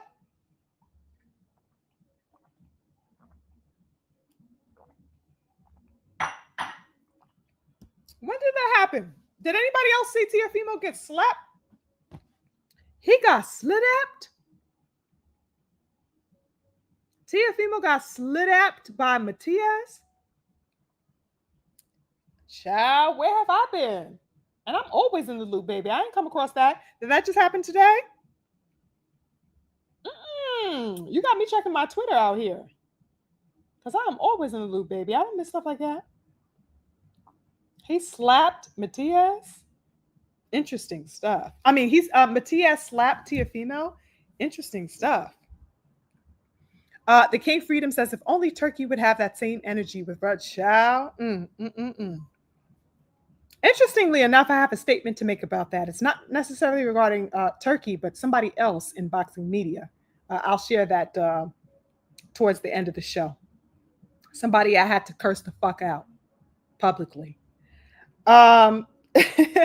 Devontae said, you said he too busy being sassy instead of professional. Did I lie, King Devontae? Tell me when I lied. Tell me when the hell I lied, King Devontae. Okay? You let me know where and when I motherfucking lied about that shit. Ain't he? He just as sassy as it gets. He want to sit with that camera with his goddamn dreads laid all the way to the side, talking with his lips tooted up worse than me and my mother and auntie and sister put together. Okay? Child, miss me with the nonsense. My beautiful sister Emma says, did anyone see the video of Floyd Sr. putting hands on his lady for cheating on him? No one really talks about it. Yes, sister Emma. Unfortunately, I had come across that in the past. I guess somewhere around, I can't say when it happened. I was a latecomer to it. I had only heard about the rumors surrounding that there had been some footage showing that, and I had come across the actual footage, and I couldn't even bear to watch all of it. Real talk, beautiful sis. Disgusting work. Disgusting work. That's all I have to say about that. Absolutely disgusting. And you're right. You know, the larger boxing world is not talking about it, but the real ones, you know, have mentioned that and hold his ass to the fire. You know what I mean? LDBC, you know what I'm saying? Beautiful King Champ side, you know, have called his ass out on that. You know what I mean? It's nasty work. I couldn't even watch the whole thing, sis. I was disgusted. My twin says, Sugar Free is getting trolls. Don't worry. That's a sign that she's putting. Oh, really? We have some trolls in the building? Child. Y'all must be doing your job because I ain't see shit. That's exactly why I got my gunners in the building. The family 10 toes on deck with the goddess, and I appreciate y'all because I ain't see a motherfucking thing. And that's the way I like to keep it. You know what I mean? You got a wrench for a reason, y'all. Oh, really, King Steven? He says, yes, he got slapped. Oh, my God. When was this, you guys? Please let me know when it was because I have to go check that out when we end here. The King Freedom says, just wait for Thursday. I got something for Oh, shit now. Come on with it, King Freedom. Let's motherfucking go. Let's go. You already know I'm going to be 10 toes. Okay? I'm going to be in the building. I can't wait to see you do your thing. Can't wait to see you do your thing. That's going to be lit. I already know what it is. It's going to be lit. Oh, really, big bro? Yesterday. Oh, okay. I had no idea. I had no idea. I can't wait to go check that out, big bro. He says, and I'm going to fry TL tomorrow. I already know. Oh, my goodness. I'm going to try to check you tomorrow. I think I should have some time, so I'll check you tomorrow morning. I should be in the building with you, big bro. What? I can't believe that happened. That's crazy work. I cannot wait to go check out the footage. This man motherfucker got caught on candid camera getting slapped. God damn. His goddamn daddy done got put the beats put on him. He's getting the beats put on him by Matias. Set that fucking fight up. Okay? Isn't Tszyu still circling around the 140 division? Set that fucking fight up. Set that fight up. It's about time he actually get in there with some goddamn comp. Okay? I didn't ask to see no goddamn Claggett. He really should be fighting goddamn Matias and Gary Antoine Russell and Devin Haney and whoever the hell else is of real business time up in this bitch. I'm glad he got his ass slapped the fuck up. I don't even care what it was for. I have no care why the hands were laid on him. Okay? It's been long overdue. That would be a good fight, Tszyu and Matias. Salute Mark Hairston. He says, salute SugarFreeMars in chat. Thank you so much for joining. I appreciate you. Oh my goodness. The provocateur himself is in the building, you guys. Sports prediction is in the building. He says, yeah, Matias smacked his glasses off his face. Oh my God. Child, I am late to the party. I guess maybe I have been a little busy, but I haven't been so far off that I haven't been keeping tabs. Maybe I don't know. That one just kind of went through my fingers, I guess. Like I said, I can't wait to go check it out. I really can't. I'll probably do a little content on it after I see what took place. That's crazy work. The King Freedom says, I'm looking forward to, oh, you're talking to Drew. Okay. You're talking to my big bro. That's crazy work, yo. Jay the man is in the building. Salute to you. He says, T-Ho, a whole clown. Nobody even thinking about him till he got slapped. You ain't never lied, King Jay. We ain't give a fuck about no goddamn Tszyu. After he pulled that motherfucking duckery that he pulled with Devin Haney, we didn't give a shit about his ass. So I guess this is some claim to, relevance again. Getting him, his ass slapped the fuck up. Gave him a little bit of swag dust, I guess. a little bit of revival, if you will, because he's definitely been in the dirt after that whole ducking folly that he pulled. Crazy work, y'all. What did he say, King Freedom? He says, y'all hear what Shakur said to Najee from Cigar Talk. What did he say? Because I heard a lot of bullshit from Shakur Stevenson that I intend to touch into in just a moment in the previous week or two. Okay, Jit. Yeah, it happened yesterday. Yeah, my big bro clarified that for me. Yeah, he said yesterday as well. Twin says, yeah, I think the rainbow community protected Scofield Sr. on that one. Ciao. They must have, because it went completely under the radar. Absolutely under the radar, and it still goes under the radar. Like, if you don't know about it, you just won't know about it. It's crazy work. Absolute crazy work. Salute to the King Freedom showing love in the super chat as always. He says, apparently Shakur openly admitted to avoiding Devin at 147 to fight Conor Ben because Devin and Boots are too good. He wants to bully his opponents. He said that Devin and Boots are too good. Is that what he insinuated? Oh my goodness. Oh my goodness. I'm going to have to look for that, as well. You guys are giving me homework tonight. So I'm going to go ahead and go find Teofimo Lopez. And I'm definitely going to look up the Najee talking to Shakur Stevenson. That's crazy work, Freedom. Oh my goodness. Devontae says, I don't think Tszyu would have done anything if Crawford slapped him. Ciao. You already saw Crawford kind of putting his hands on his face those months ago when they were at one of those fights. Crawford stepped to him right after he was saying all that dumb racist ass shit. Crawford was putting his face all in his fingers all in Tio's face. And Tio ain't do a motherfucking thing. As expected. Because he knows better. My twin says Tio's whole family is getting slapped up while his wife is getting smashed down. Oh my God, my twin, I gotta read that again. He says Tio's whole family is getting slapped up while his wife is getting smashed down well by Lexington Steel. Oh my goodness, the twin is diabolical, you guys. He is diabolical. You damn right about that, twin. You ain't never lie. She getting all types of smashed down. Okay? All types of smashed down up in this bitch. Crazy work. Absolute crazy work. Oh my goodness. I can't wait. Who is this? Strawberry fat cake?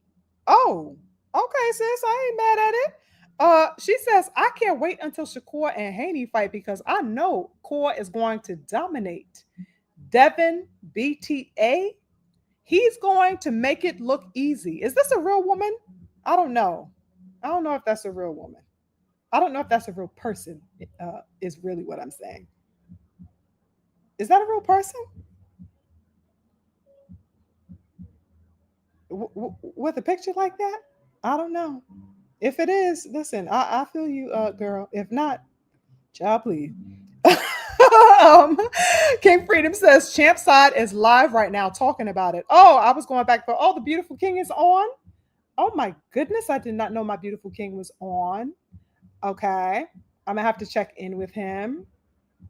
Shakur all day, every day. Listen, I ain't mad at it. Motown 909s. I'm not mad at it at all. You know what I'm saying? I have been probably one of the longest supporters of Shakur Stevenson, of a lot of people that I know. But I don't support the foolery. That's what I don't support. You know what I mean? I don't like the way that he has been moving. I do not like the way that he has been dodging Devin Haney. It's absolutely absurd to me. And that's not anything that I could ever overlook. As much as I have supported him, that's notwithstanding. You know what I mean? I just don't like that. I can't get around that. Let me see. So I guess we could talk about Shakur now for a little bit because I did want to touch on it anyway. You know, the whole Conor Ben situation. I mean, there's really not much to say that hasn't been said. The whole Conor Ben situation is absolute folly to me. I'd never asked for Shakur Stevenson to fight no motherfucking Conor Ben. Who the hell were people asking Conor Ben to fight at any level? Did anybody ever ask Conor Ben to do any goddamn thing? I'll wait. Who the fuck in here has ever asked Conor Ben to do anything? Ain't nobody checking for that man. He put on a crazy performance with Eubank Jr. Earlier in the year. That was a good scrap. Really from Eubank. Really, Eubank is the one that showed out. But of course, Conor Ben went in there and he showed heart, and we gave him the respect for that. Nobody fucking checking for you, bro. Okay? So that Shakur Stevenson going in now and asking and positing and posturing to fight this motherfucker is crazy work to me, y'all. It's ridiculous work to me. Nobody's asking that man to do shit. Nobody's interested in what he's got going on. And here is Shakur Stevenson. Oh, I'll fight Conor Ben at 54. But crying when Devin Haney moved up to 47. Literally crying. Oh, well, I guess the ship sailed then, child. You ain't gonna find me. If he not coming down to 140, we ain't fighting. I guess that ship done sailed into the wind. This is what Shakur Stevenson is saying, talking to Najee, speaking about a conversation with Najee, King Freedom. You remember the conversation that he had months ago with Najee, stating this very thing, that the ship had quote unquote sailed on the possibility of him fighting Devin Haney because Devin was now welterweight. Now fucking lo and behold, he's calling out a super welterweight, a man that just fought at 56 against Eubank Jr. And not only that, he's calling out the motherfucker who lost that fight. He did not win against Eubank. Why he ain't calling Eubank out? You calling out the motherfucker that lost, the one that took the L. But you crying about Dev? You look like a sucker. And I'm not going to sugarcoat that. He looking like a whole sucker out here. Oh, maybe 150 for that, maybe not 154, maybe 147. Oh, really? Who the fuck else is at 147? Didn't you just say 147 is too big? Oh my God, it's too big. I cannot fight at 47, child. That is too big for little old me. Excuse me? You a sucker. You look like a chump and you looking like a hoe. I'm not going to sugarcoat that. You're looking crazy out here to me. You just are with that whole move. So I have no support whatsoever for Shakur Stevenson fighting no goddamn Conor Ben. I lit his entire ass up on Twitter last week because it's absolutely ridiculous to me. Absolutely futile in every possible way imaginable to set up such a fight. Does not make sense. And you hear these sassy ass man fans, oh, well, he wants to fight Conor Ben to up his fan base. He wants international fan base. Really? When the fuck has Conor Ben been an international star? Somebody please let me know. Somebody let me know. Because maybe I'm misinformed. I know my name is Mars and all, y'all. But I ain't fucking left the earth long enough, at least. You know what I'm saying? In my goddamn lifetime, to be so far removed away from the fact that Conor Ben is not no motherfucking international goddamn star. His ass is not even known here. He's barely known here. How the fuck is he a worldwide star? His backyard giving him high fives don't motherfucking count. Nobody even know him out here. He could walk up and down this block right now. Nobody would know who the fuck he is in this goddamn country. You feel me? It's just absolute. Oh, he wants to build his fan. He wants to be an international star. Oh my God, the UK fans, the fans in the UK. It's a broader base. He's tapping into a new market base. You should have heard the crazy things that I've heard, you guys. And I know that a lot of you have, because when we go into these other platforms of our brothers and sisters, we hear all of the rampant excuses, that go on in these particular spaces, people trying to vouch for this ridiculousness. It's insane. This motherfucker has no name. He can't even fucking fight in Europe anymore because he's a what? A goddamn drug cheat. He can't even fight in his own goddamn backyard. And he couldn't have fought in his backyard for all the years that he was suspended, rather, because of the PED scandal. What the fuck worldwide acclaim does this man have that Shakur Stevenson, in fighting him, is going to ultimately assume for himself? So in fighting a nobody, he's going to be, Shakur Stevenson is going to become an overnight star, an international universal star. The excuses, the coping that these people do, it's crazy work to me. He has no business fighting no goddamn Conor Benn above fighting Devin Haney. He said nothing about Devin Haney's hit list, but you're going to go fucking reach for the stars and try to pull Conor Benn down from 154, 156. Oh, child. Everything that, we could have attributed as a wonderful showing with Shakur Stevenson's last fight, I think that was last week. You know what I mean? Everything that, we could say about Shakur Stevenson, oh my goodness, he won the fight. He had to dig deep. Even though he made stupid decisions in that ring, he ultimately pulled it, forward into a level of victory. All the things that we could have said, off the back of that victory, that hard, tumultuous victory that he had claimed against Zepeda, that kind of put him back into the hearts of really casuals, right? With him, making the statement and fighting, toe to toe with Zepeda. That put him in the center of the hearts of a lot of people, as far as the media is concerned and the casual viewership is concerned, right? Everything that he did to win those particular hearts is the very thing within 5 minutes that he did to deflate my heart and my passion and my support for him by pulling the dumb shit that he did with the calling out of goddamn Conor Benn. Did you see the motherfucking schmoozing on that particular platform of that dude, Ariel? I forget what his last name is. The dude who has the platform. Oh, you're not even a good fighter. Oh, you're not even that much bigger than me. Your fight, he tried to call Shakur Stevenson boring, of course. Oh, you're a boring fighter. I go to sleep with you fighting. Shakur says, well, I don't even like your fight style. You have nothing to teach me. I can learn nothing from you. Oh, really? Why the fuck are you trying to fight him then, Shakur? Oh, child. Crazy work. I have no support whatsoever. They will not get my backing if this fight is to actually materialize. I hate this fight. I hate this fight. You too pussy to fight Devin Haney. That's just the facts of the goddamn matter. Okay? You should be calling out Devin. That's who you should be calling out, because you were on his goddamn hit list. He didn't even want to acknowledge being on Devin Haney's hit list.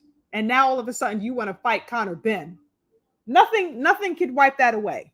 He's absolutely sullied himself with that particular type of nonsense. Okay? I'm not with it at all. What y'all think about that? Who the hell wants to see goddamn Conor Benn and Shakur Stevenson? That's crazy diabolical work to me. Crazy diabolical work. The capping out here is crazy. Oh, he's going to he's going to get a wide fan base. His particular fan base is going to be extended if he fights Conor goddamn Benn, ducking the beautiful young king Devin Haney, and has been ducking the beautiful young king Devin goddamn Haney out up in these streets. How dare you? How dare you? I don't like that type of cowardice at all. It's weird to me. It is a cherry pick, King Freedom. Absolutely. Nothing can make that make sense to me. It's absolutely weird. Let me see what else I wanted to talk about really quickly before we get out of here.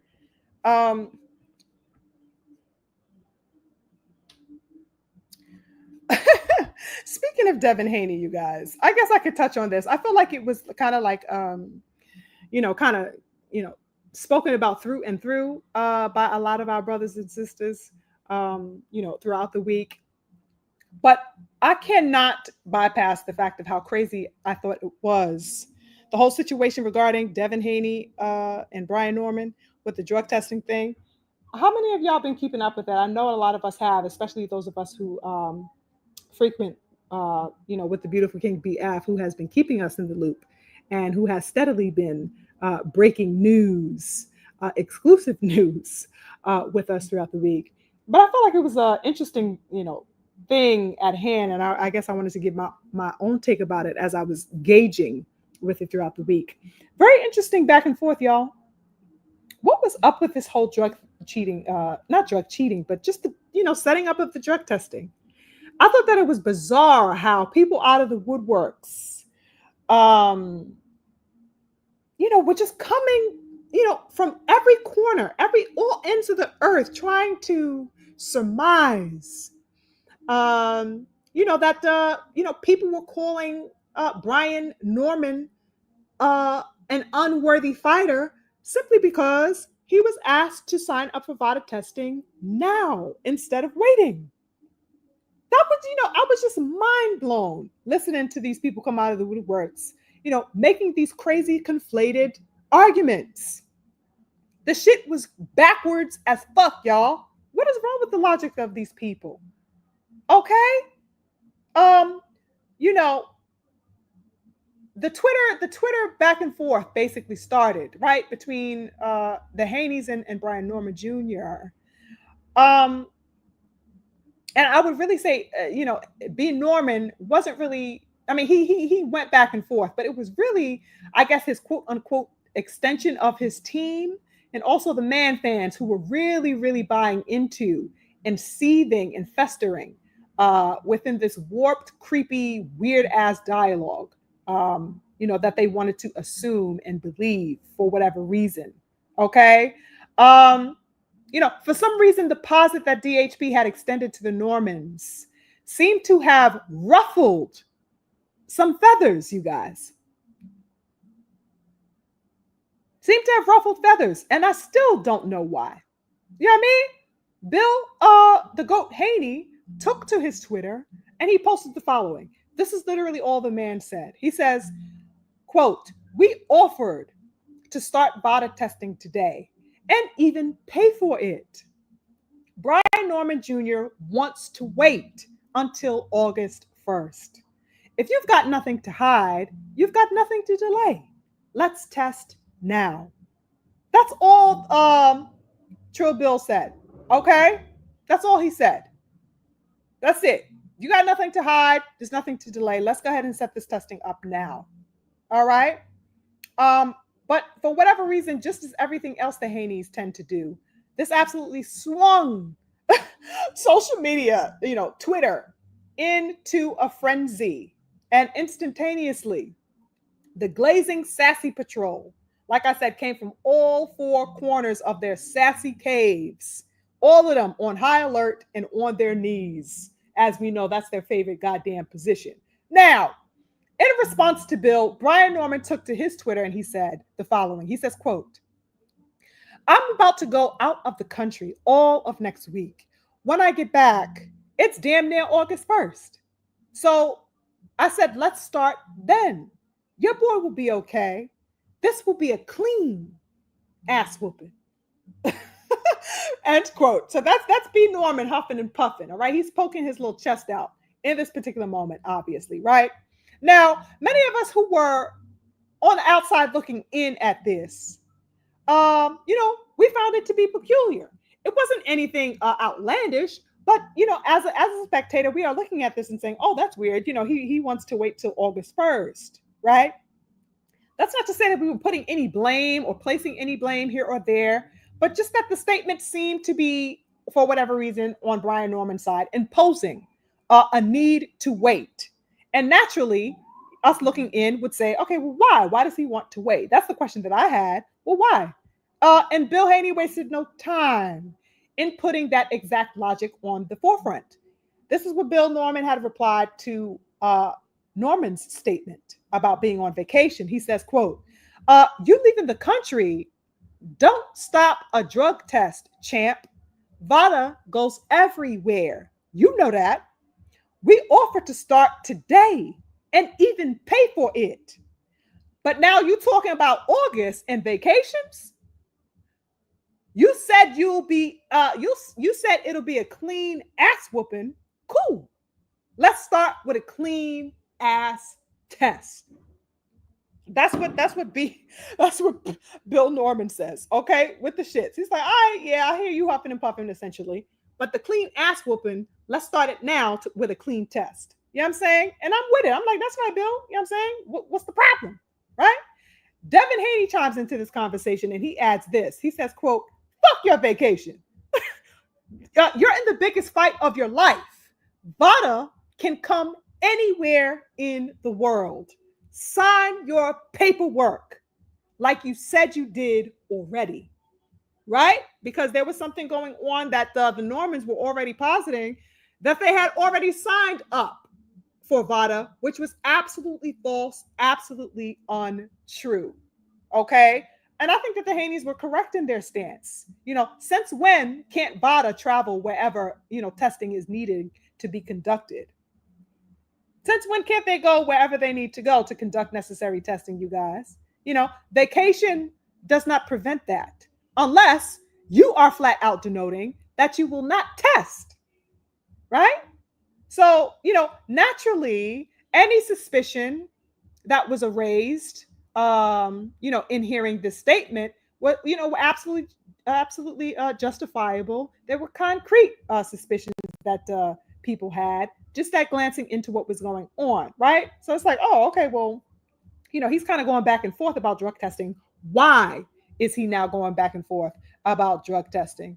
Then, you guys, real talk, Ryan Norman made the most bizarre reply ever. And this is really what kind of hit the ball out the park for me, particularly. No cap. Okay, he definitely raised my curiosity as to his motives when he stated the following in response. He said to Bill, quote: "Bill and Devin are still not understanding that they don't run the show. B Norm is the champ. Y'all don't control nothing. All the power y'all had died when Ryan had Dev's ass tooted up in the air. Relax, brother." End quote. Did y'all hear that? I was like, what? What the fuck did this man just say? And I really rocks with the Normans.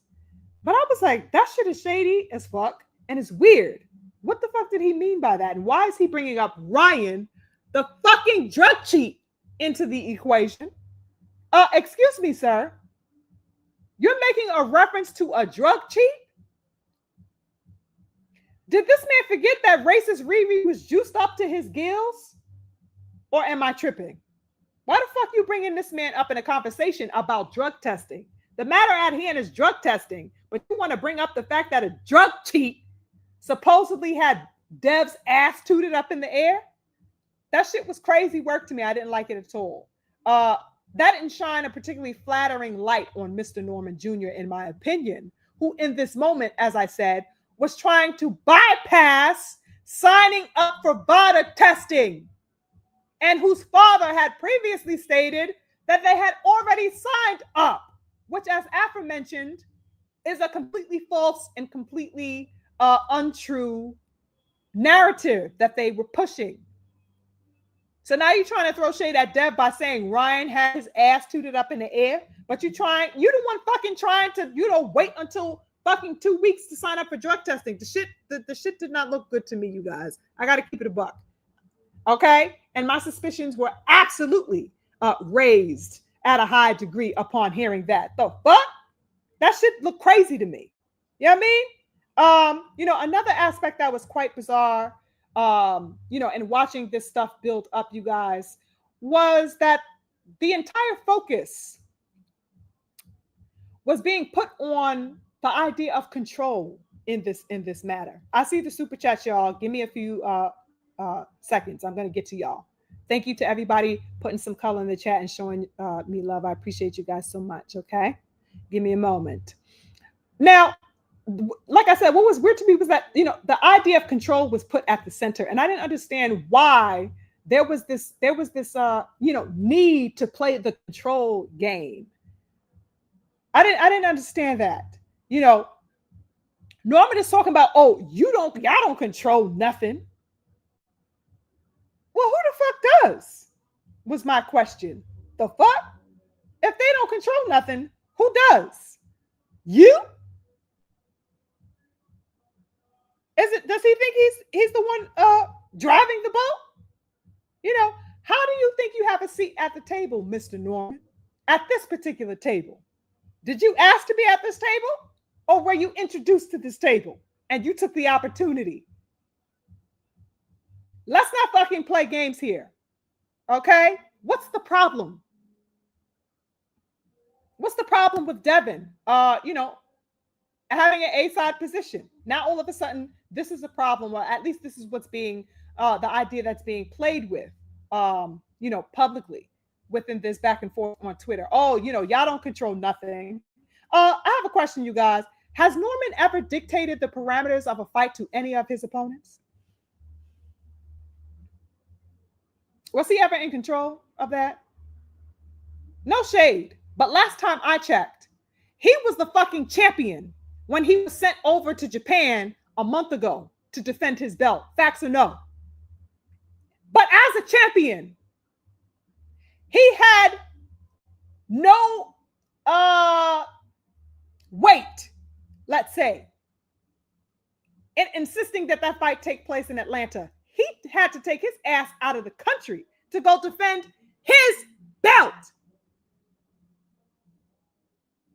The champion had to leave his turf and defend his belt elsewhere. What weight you holding? You couldn't even set up your own title defense in your own goddamn backyard. But you want to come over here posturing like you hold weight? Last I checked, also, he had no control or weight in the matter of being absolutely insured about drug testing out there in Japan.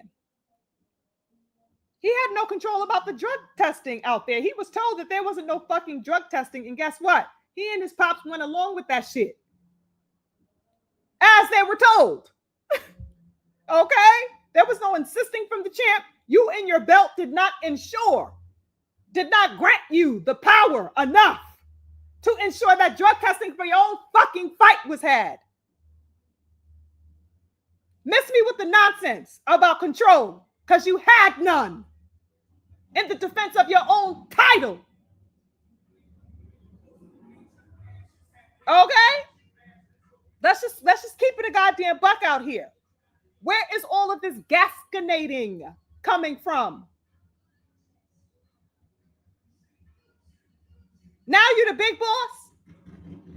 Yesterday the Beautiful King, as we know up in here, beautiful people, Beautiful King BF broke the news that, after the end of all of this, Norman ultimately went forward with the agreement, and he ended up signing to the terms. He signed up to VADA as of yesterday, July 19th, as many of us saw as we were in BF's live discussion yesterday. And Devin took to his Twitter and he simply stated, "Do what you're told." That's what he said on Twitter. Do what you're told. And I'm like, is he lying or nah? What the fuck was all this posturing for? It was wild to me. What is the issue? The A side is asking you, to sign up for VADA. They are not only asking you to do that, but they are being generous enough to extend the option to you that they will pay for it. What is the goddamn problem? You don't have to come out of pocket for it. They are ensuring that you are taken care of in that department. What is there really to complain about? All you need to do is be available and continue to train like you do. Go on your vacation like you set out to do. They'll meet you where you at to set up your testing. You ain't got nothing to worry about. Or do you? That's the only reason why one would complain. you know, and you obviously are, holding yourself to a particular level. And so I give you that respect, but I'm not going to fucking trust you just because, you're a champion at 147. Nigga, you going to get this goddamn drug testing because I said so. And every other fighter, every other opponent that steps in the ring with me will have to do it because I said so. Period. The fuck? I'm supposed to just take you, on blind faith? I don't give a damn. What type of time are these people on? You know what I mean? And this is particularly not even from Brian Norman per se, because like I said, ultimately he went on and he signed for the VADA testing the very next day, which showed that he never really had an issue, with the drug testing. He gave that little pushback for a little bit, but then he ultimately signed. This is really particularly from the man fans, the cheerleading motherfuckers on the sidelines who were really huffing and puffing crazy out here for the past couple of days. Norman Jr., you guys, knew what was at stake. Okay? Like I said, aside from the banter and the little shade that he was throwing on Twitter, he know he'd be a fool to allow for the biggest opportunity, the biggest career move of his life to falter because of a refusal, to sign up for drug testing. He know he'd be a fool to allow for such an opportunity to slip between his fingers. Okay, all because Devin wants to ensure that both men are clean and upright for this fight. The only way such would be an issue, like I said, is if you were not clean, if you were not uprightly participating in the sport. Okay, oddly enough, however, like I said, the affiliates, the fanboys, or the wannabe down ass fanboys of Brian Norman, they are the one that were hard pressed. They are the ones that had a hard time perceiving that at this, particular juncture, that was something to, fight against for whatever reason. It was strange, you guys. I know y'all know what I'm talking about. Many of us in here were watching it unfold together. And we're like, what the hell kind of diabolical nonsense is this? The things that we've been coming across have been absolutely dumbfounding on every level. Many of us witnessed it, like I said, on BF's page and just across social media in general, for those of you who are on Twitter and in the comments of these different places and watching what's going on. You guys, I saw videos being made, making the most nonsensical claims that you could ever see, where, somebody made the angle that was in criticism of the fact. Get this, you guys. In criticism of the fact that Dev was asserting that the test begin now. The testing process begin now. Criticism that Devin was asserting this. They were upset about this. Devin Haney thinks he runs things, is the posture that they took. You know what I mean? Why are you so scared is another posture that they took. Do you mean to tell me that because Brian Norman is a champion, he can't be tested? What's really the logic, you guys? Because he holds a belt, that means that Brian Norman can omit testing? What type of time are these people on? It was also stated that, well, why don't you just call the fight off? If you're going to do all of that, why don't you just call the fight off? Excuse me? You mean you want him to call the fight off instead of being VADA tested? You would rather Brian Norman cancel the fight? You would rather Devin Haney cancel the fight and cut Brian Norman out of the biggest financial opportunity presented to him thus far? You willing to miss a bag over drug testing?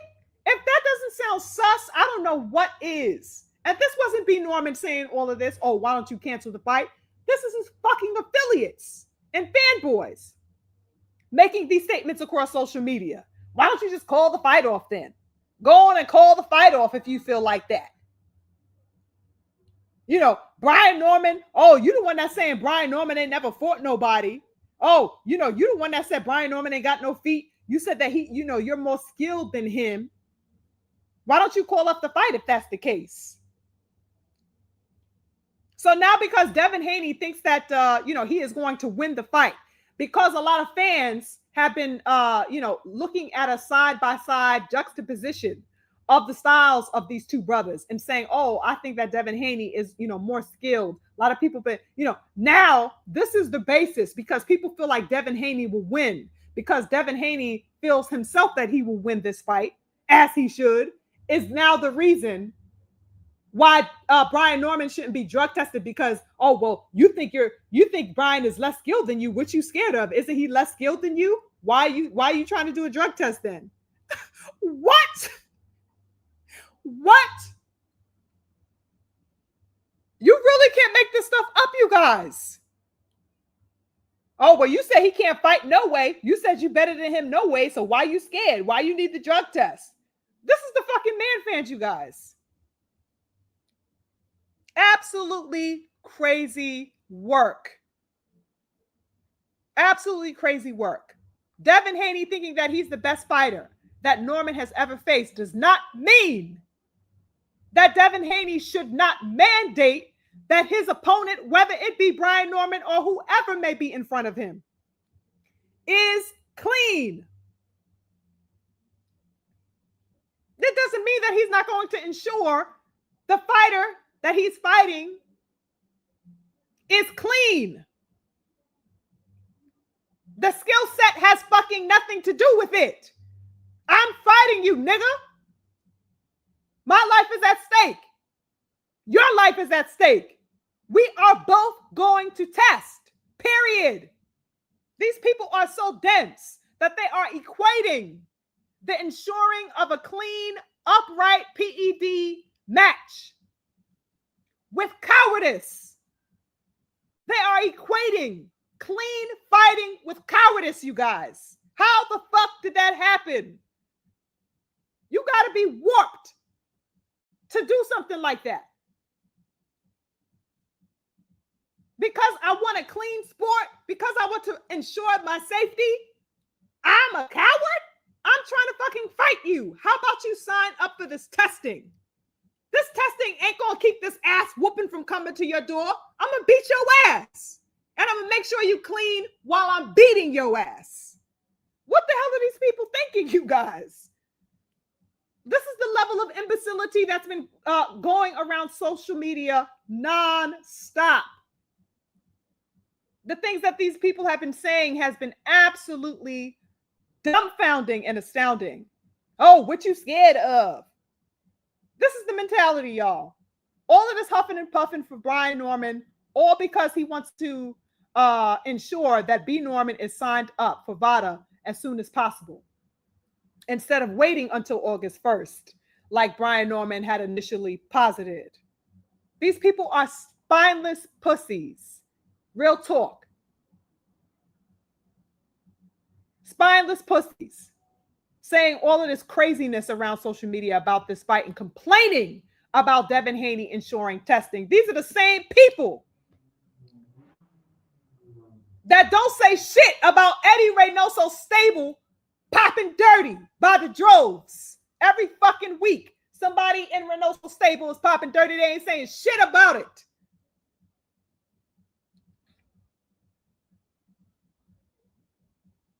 No wonder when Devin Haney presents a drug test to Brian Norman, y'all goddamn complaining. These people don't give a shit about drug cheating in the sport, but they ready to associate at the drop of a fucking dime Devin Haney, Terrence Crawford, and anybody else who is an elite black man with drug cheating simply because they are taking snack supplements. A supplement. They are the drug cheats. Oh, you want a snack? You got a snack t-shirt, y'all. He's with Victor. He knows Victor Conti. He got to be cheating. Ready to call Devin particularly a drug cheat. Even though he's the only fighter in the world on 365 testing. Only boxer in the world. He's the drug cheat. He's the suspicious one. But it's not suspicious for an opponent to denounce beginning drug testing and making it effective ASAP.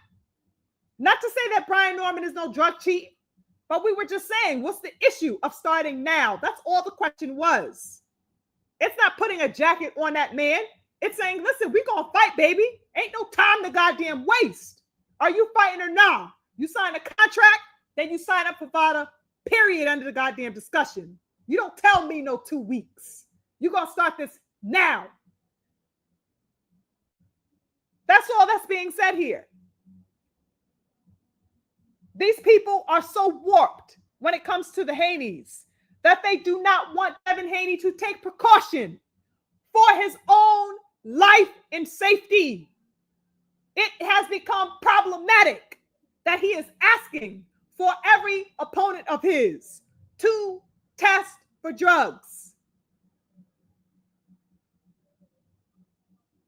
That's crazy work when you think about it. How the fuck are you that hateful for somebody that you are in opposition to the insurance of their safety and of the opponent's safety? This is not just for Dev, because I'm showing you by being on this program that I am clean. You have a guarantee with me that your defeat will come from clean hands. You know what I mean? You can be rest assured that I'm not on any PEDs. Every opponent should have that peace of mind to know that they are fighting uprightly and valiantly, not cowardly, taking PEDs and being popped for it later and having the news be broke to you a month later after the damage was already done, as what was exemplified with Devin Haney when he was cheated by that fucking racist Riri. It's crazy work to me that these people, conflated this entire idea of drug testing being associated now with cow. Oh, why you scared, Devin? Excuse me? Was fucking Tank Davis scared when he made sure that Ryan Garcia was tested and rehydrated in the clause, or prevented rather from rehydrating? Was he a pussy for ensuring what his parameters were? Is any fighter a puss for ensuring their cleanliness, or for ensuring that the rules are abided by and upheld, whatever those rules may be, drug testing or otherwise? This shit is crazy work. Absolute crazy work to me. You cannot make this stuff up. According to these remedial fucking simps, Devin Haney should not prioritize his safety. Devin Haney should not be in the interest of his safety as a fighter whose life is put on the line just like every other fighter's is. He's out of pocket for wanting that. He's out of line for wanting to ensure his life and the life of his opponents. Oh, come on, Devin, you're going too far, bruh. How dare you make sure that, your life and the fighter's life are safe and regulated? How dare you, exemplify a level of cleanliness and integrity as a fighter, Devin? You're going too fucking far. See, this is why I can't stand Bill Haney. It's like, the mentality is diabolical. These people really are mentally, out of whack. It's demented. It's crazy how these people think out here and the lengths that they are willing to go just to disavow this young brother. What did y'all think about that whole charade, you guys? I mean, I know a lot of us have just been sitting back, literally shaking our hand on our forehead, like these people cannot be serious. Let me get to the super chats before I touch upon anything else. I got A1. Yes, I did. Peace and blessings to you, Curtis. Thank you. What is this? Oh, I already have that. Oh, I have apparently Shakur openly admitted. Yes, I got the King Freedom. Thank you so much again, King Freedom. Oh my goodness, my beautiful sis. She says, keep cooking, beautiful sis. Thank you, my love. I appreciate you. Thank you, Curtis. He says, VADA goes all over, Queen. Yes. Yes, they do. There was no reason for him to, back down or refrain or, push back from any, level of testing being conducted as soon as possible. And I'm glad, that the very next day, he got his wits about him and agreed to sign up for the testing. Wonderful work on the part of B. Norman Jr. Shout out to my beautiful twin, The lovely King Daryl, he says, just leaving my artwork. Just leaving my artwork in the chat as appreciation for a good Sunday cook. Keep up the great work, twin. Thank you so much, twin. You already know what time it is. Big, big love to my twin. And salute to the King D Man Jr. in the building. He says, hello to the beautiful goddess. Hello to you, D Man. Thank you so much for joining this evening. I definitely appreciate you coming in to sit with the family for some good old boxing talk. Yes, indeed. Did I shout you out, King Sticks? I didn't know you were in the building. Salute to you. I see you laughing up in the chat. Nice to see you. Nice to see you. Who else do we have in here that I wanted to check on? I just scrolled up a little bit, you guys. Excuse me. I like to see what y'all talking about. Oh, I missed the King G tatted. Salute to you, Queen. King, nice to see you. He says, keep cooking, Queen. Salute. Big salute to the King G tatted. Always on deck with the love. I appreciate you. Definitely appreciate you. Yeah, it is, twin. The Devin hate is reaching levels of pure stupidity. I mean, you just can't, like we say all the time, like this stuff really should be studied. Like the things that people come up with, just to admonish Devin is, I just don't understand it. What happened to the days of just saying, oh, I prefer not to see this person fight. I mean, I don't really rock with them like that, and just call it a day. Entire clans, cliques, crews, are built. All levels of camaraderie from all corners of the world, are linking up based off of the hate that they have for Devin Haney. Devin Haney out here building communities. He out here nation building, and he don't even know. These people are building goddamn, think circles and goddamn talk pieces about Devin Haney. It's wild. Absolutely wild. People are theorizing and goddamn conceptualizing. Oh my God. The beautiful sister Emma says, my king just talked about this to me. Did he? It's crazy, sis.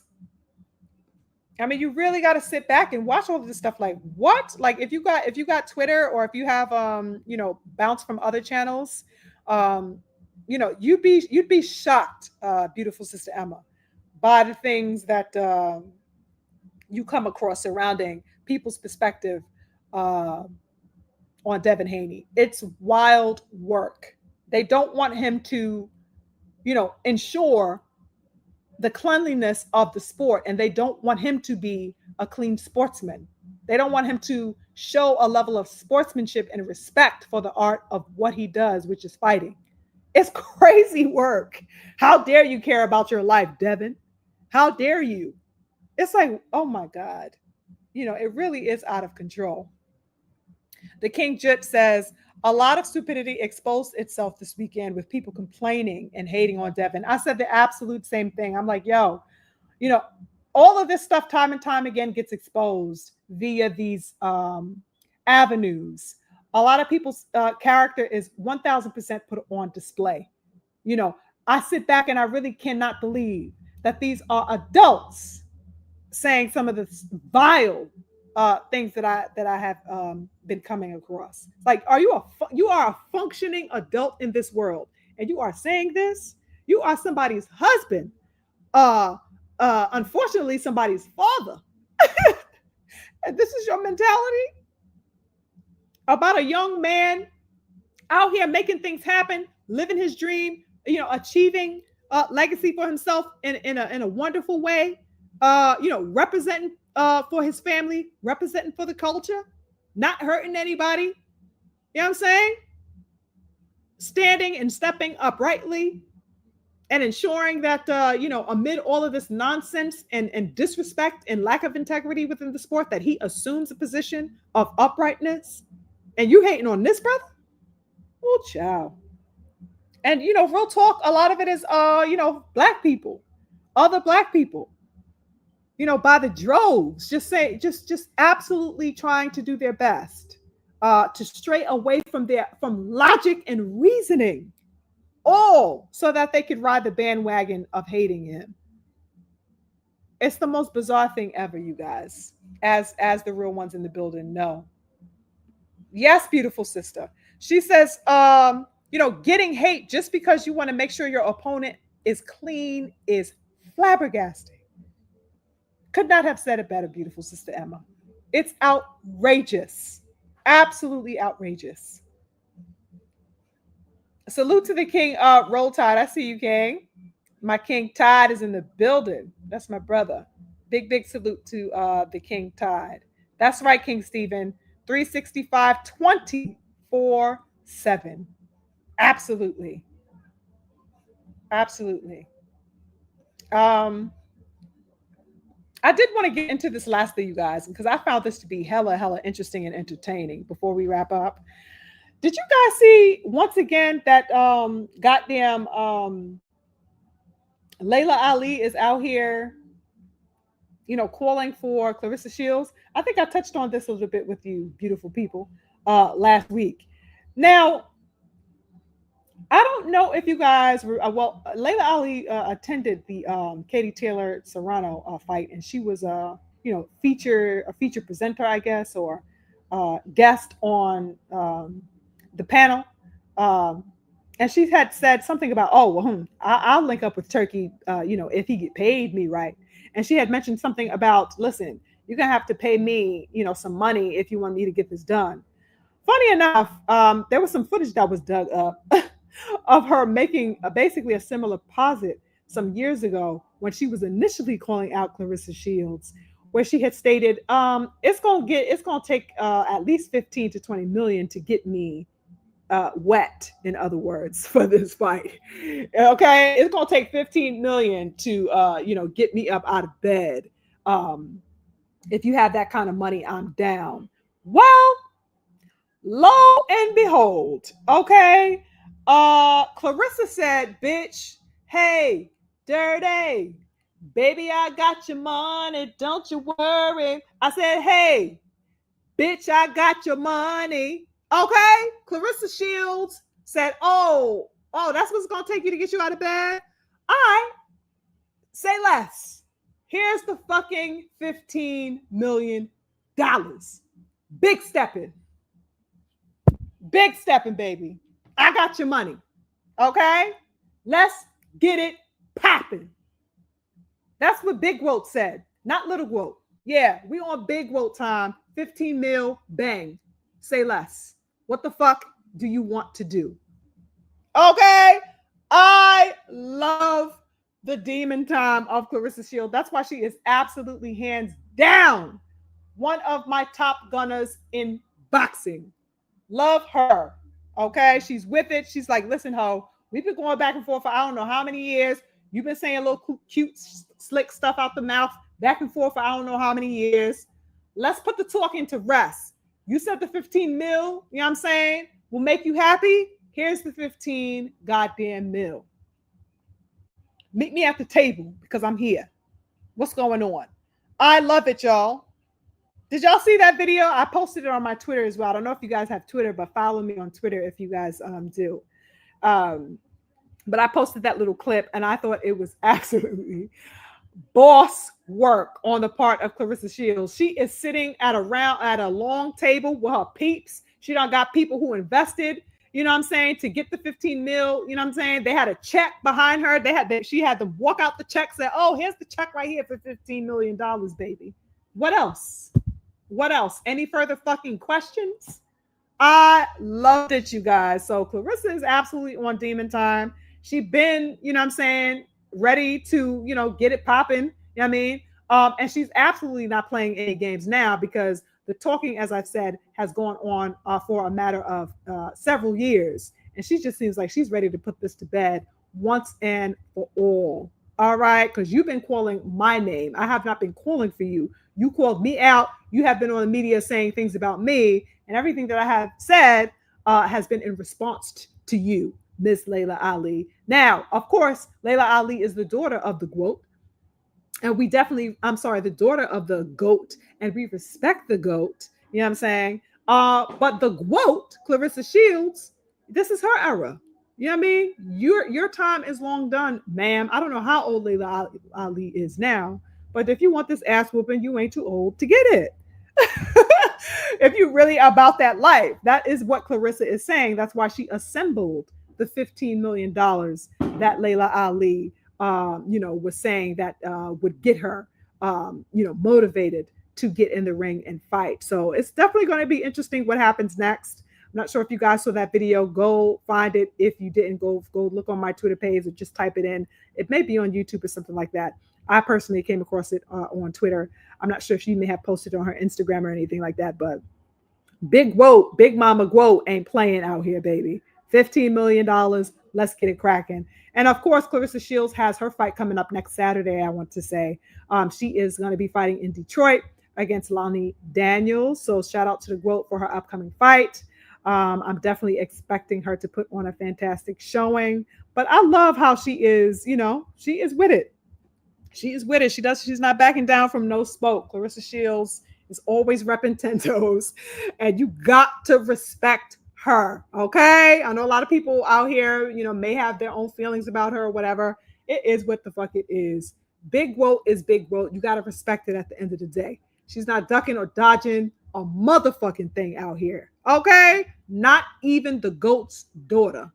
She's like, I'm with it. I'm with it. Meet me. What time? You set the place. I don't care. You're going to find me there right in the middle waiting for you. And I love that type of time. What did y'all think about that, y'all? Did y'all see that video? I was sitting up there laughing, baby. She had her pink suit on. Her hair was laid. She looking fine as she want to look. And she's like, we got this $15 million check. Check. It's here. It's here for you, boo-boo. What you want to do? What do you want to do? I loved it. Shit was fire. Absolute fire. Let me check in with my peeps to see what y'all. Yes. King, my twin says, wow, 20 million to get. Yeah. yes. That's pretty much what she said. 15 to 20 million. Shoot. Yes. You want the moistness? That's how much is going to have to be put on the table. That's what Layla said. And she said, oh, say no more. Say absolutely no more. Right? Yes, love me some Layla Ali. I mean, she, you know what I'm saying? She's one of the best to do it.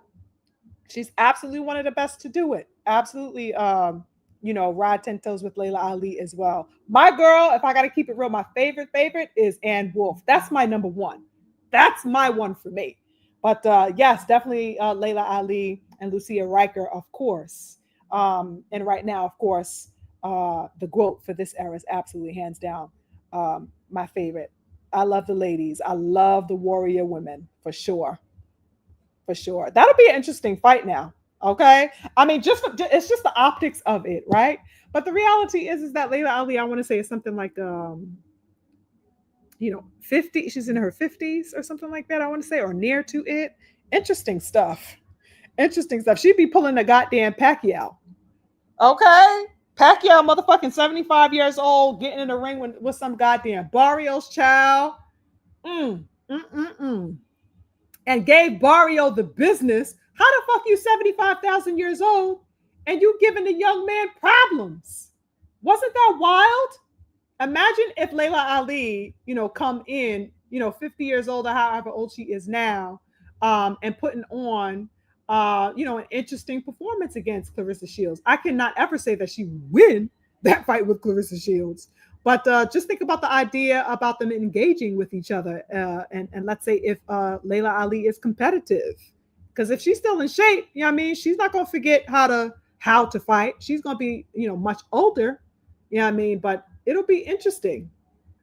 If Pacquiao can do it, it'll be interesting to see if Layla can do it, even though I think it'll be, of course, it'll be much, much different, for the women, especially considering that Layla Ali is a mother and all of that stuff like that. So interesting stuff. Would y'all pay for that? Yeah, she's in her late 40s. Yeah, I figured that she could not be older than like 50. You know what I mean? Oh, she's 47? Oh, okay. Okay, beautiful sis. 47. Okay. Interesting stuff. So if Pacquiao is for how old? Ain't Pacquiao 46 years old? That's about the same.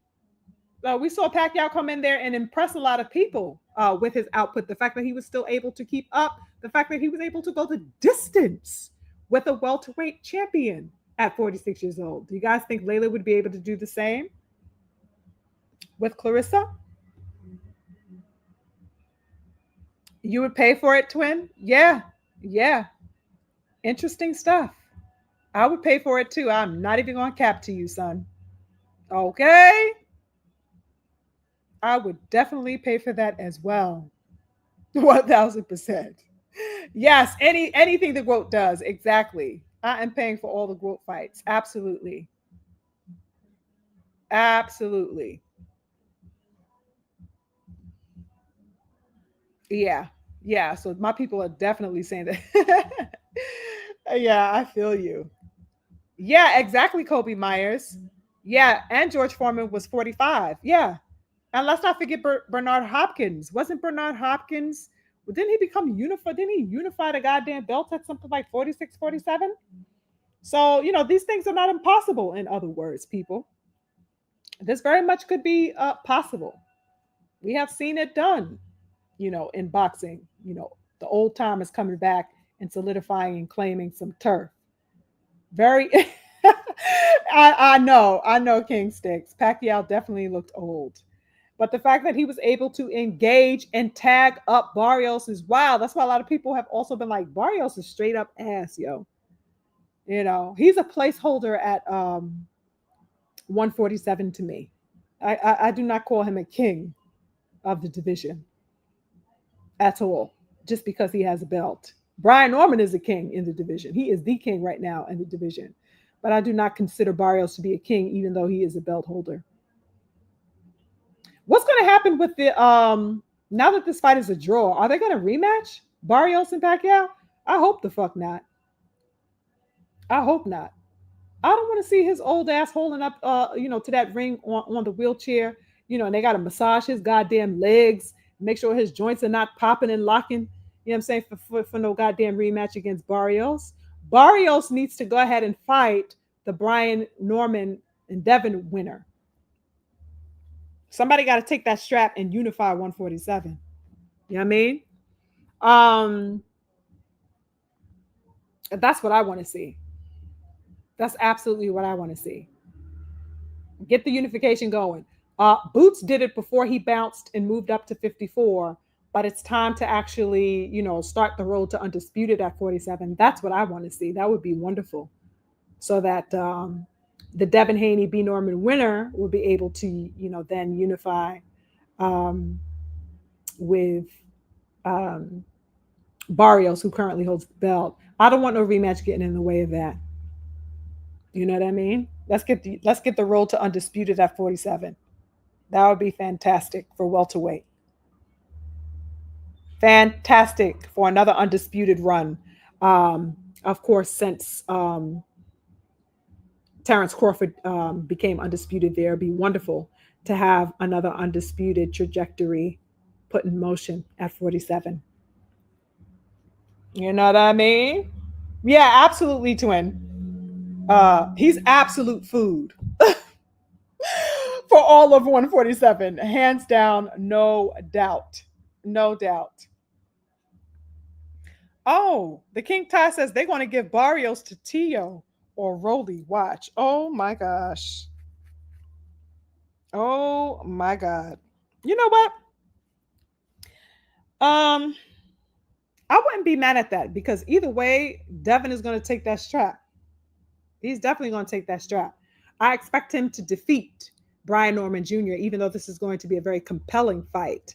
I expect the young King Devin to be victorious in November, so that whoever Barrios fights, it will be of no consequence. So that whether Devin faces Barrios or whether Barrios is given Tszyu, whoever's going to be assuming that belt they're going to have it taken by Devin. That's what I anticipate.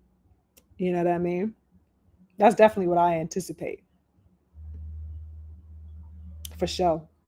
Yeah, you guys, I think that's it for me. I don't want to hold you here too much longer. I know I've been kind of going. But yes, wonderful as always to talk the beautiful boxing talk that we love. Thank you guys so much for coming in to chill with me on this Sunday. I appreciate your time, on this Sunday, coming to kick it with your girl. Um, I hope you guys had a good time. I hope you guys had a wonderful weekend enjoying the fights and stuff like that. And I appreciate your presence. I definitely appreciate your support. Shout out to everybody in the super chat that hit me up today. Glenn Mickens, Nata 86, the King A1 Henry, Curtis Robinson, the King Freedom's March, my beautiful sister Cammie in the super chat. Thank you so much for that beautiful love. My twin, Daryl Anderson, the King D-Man.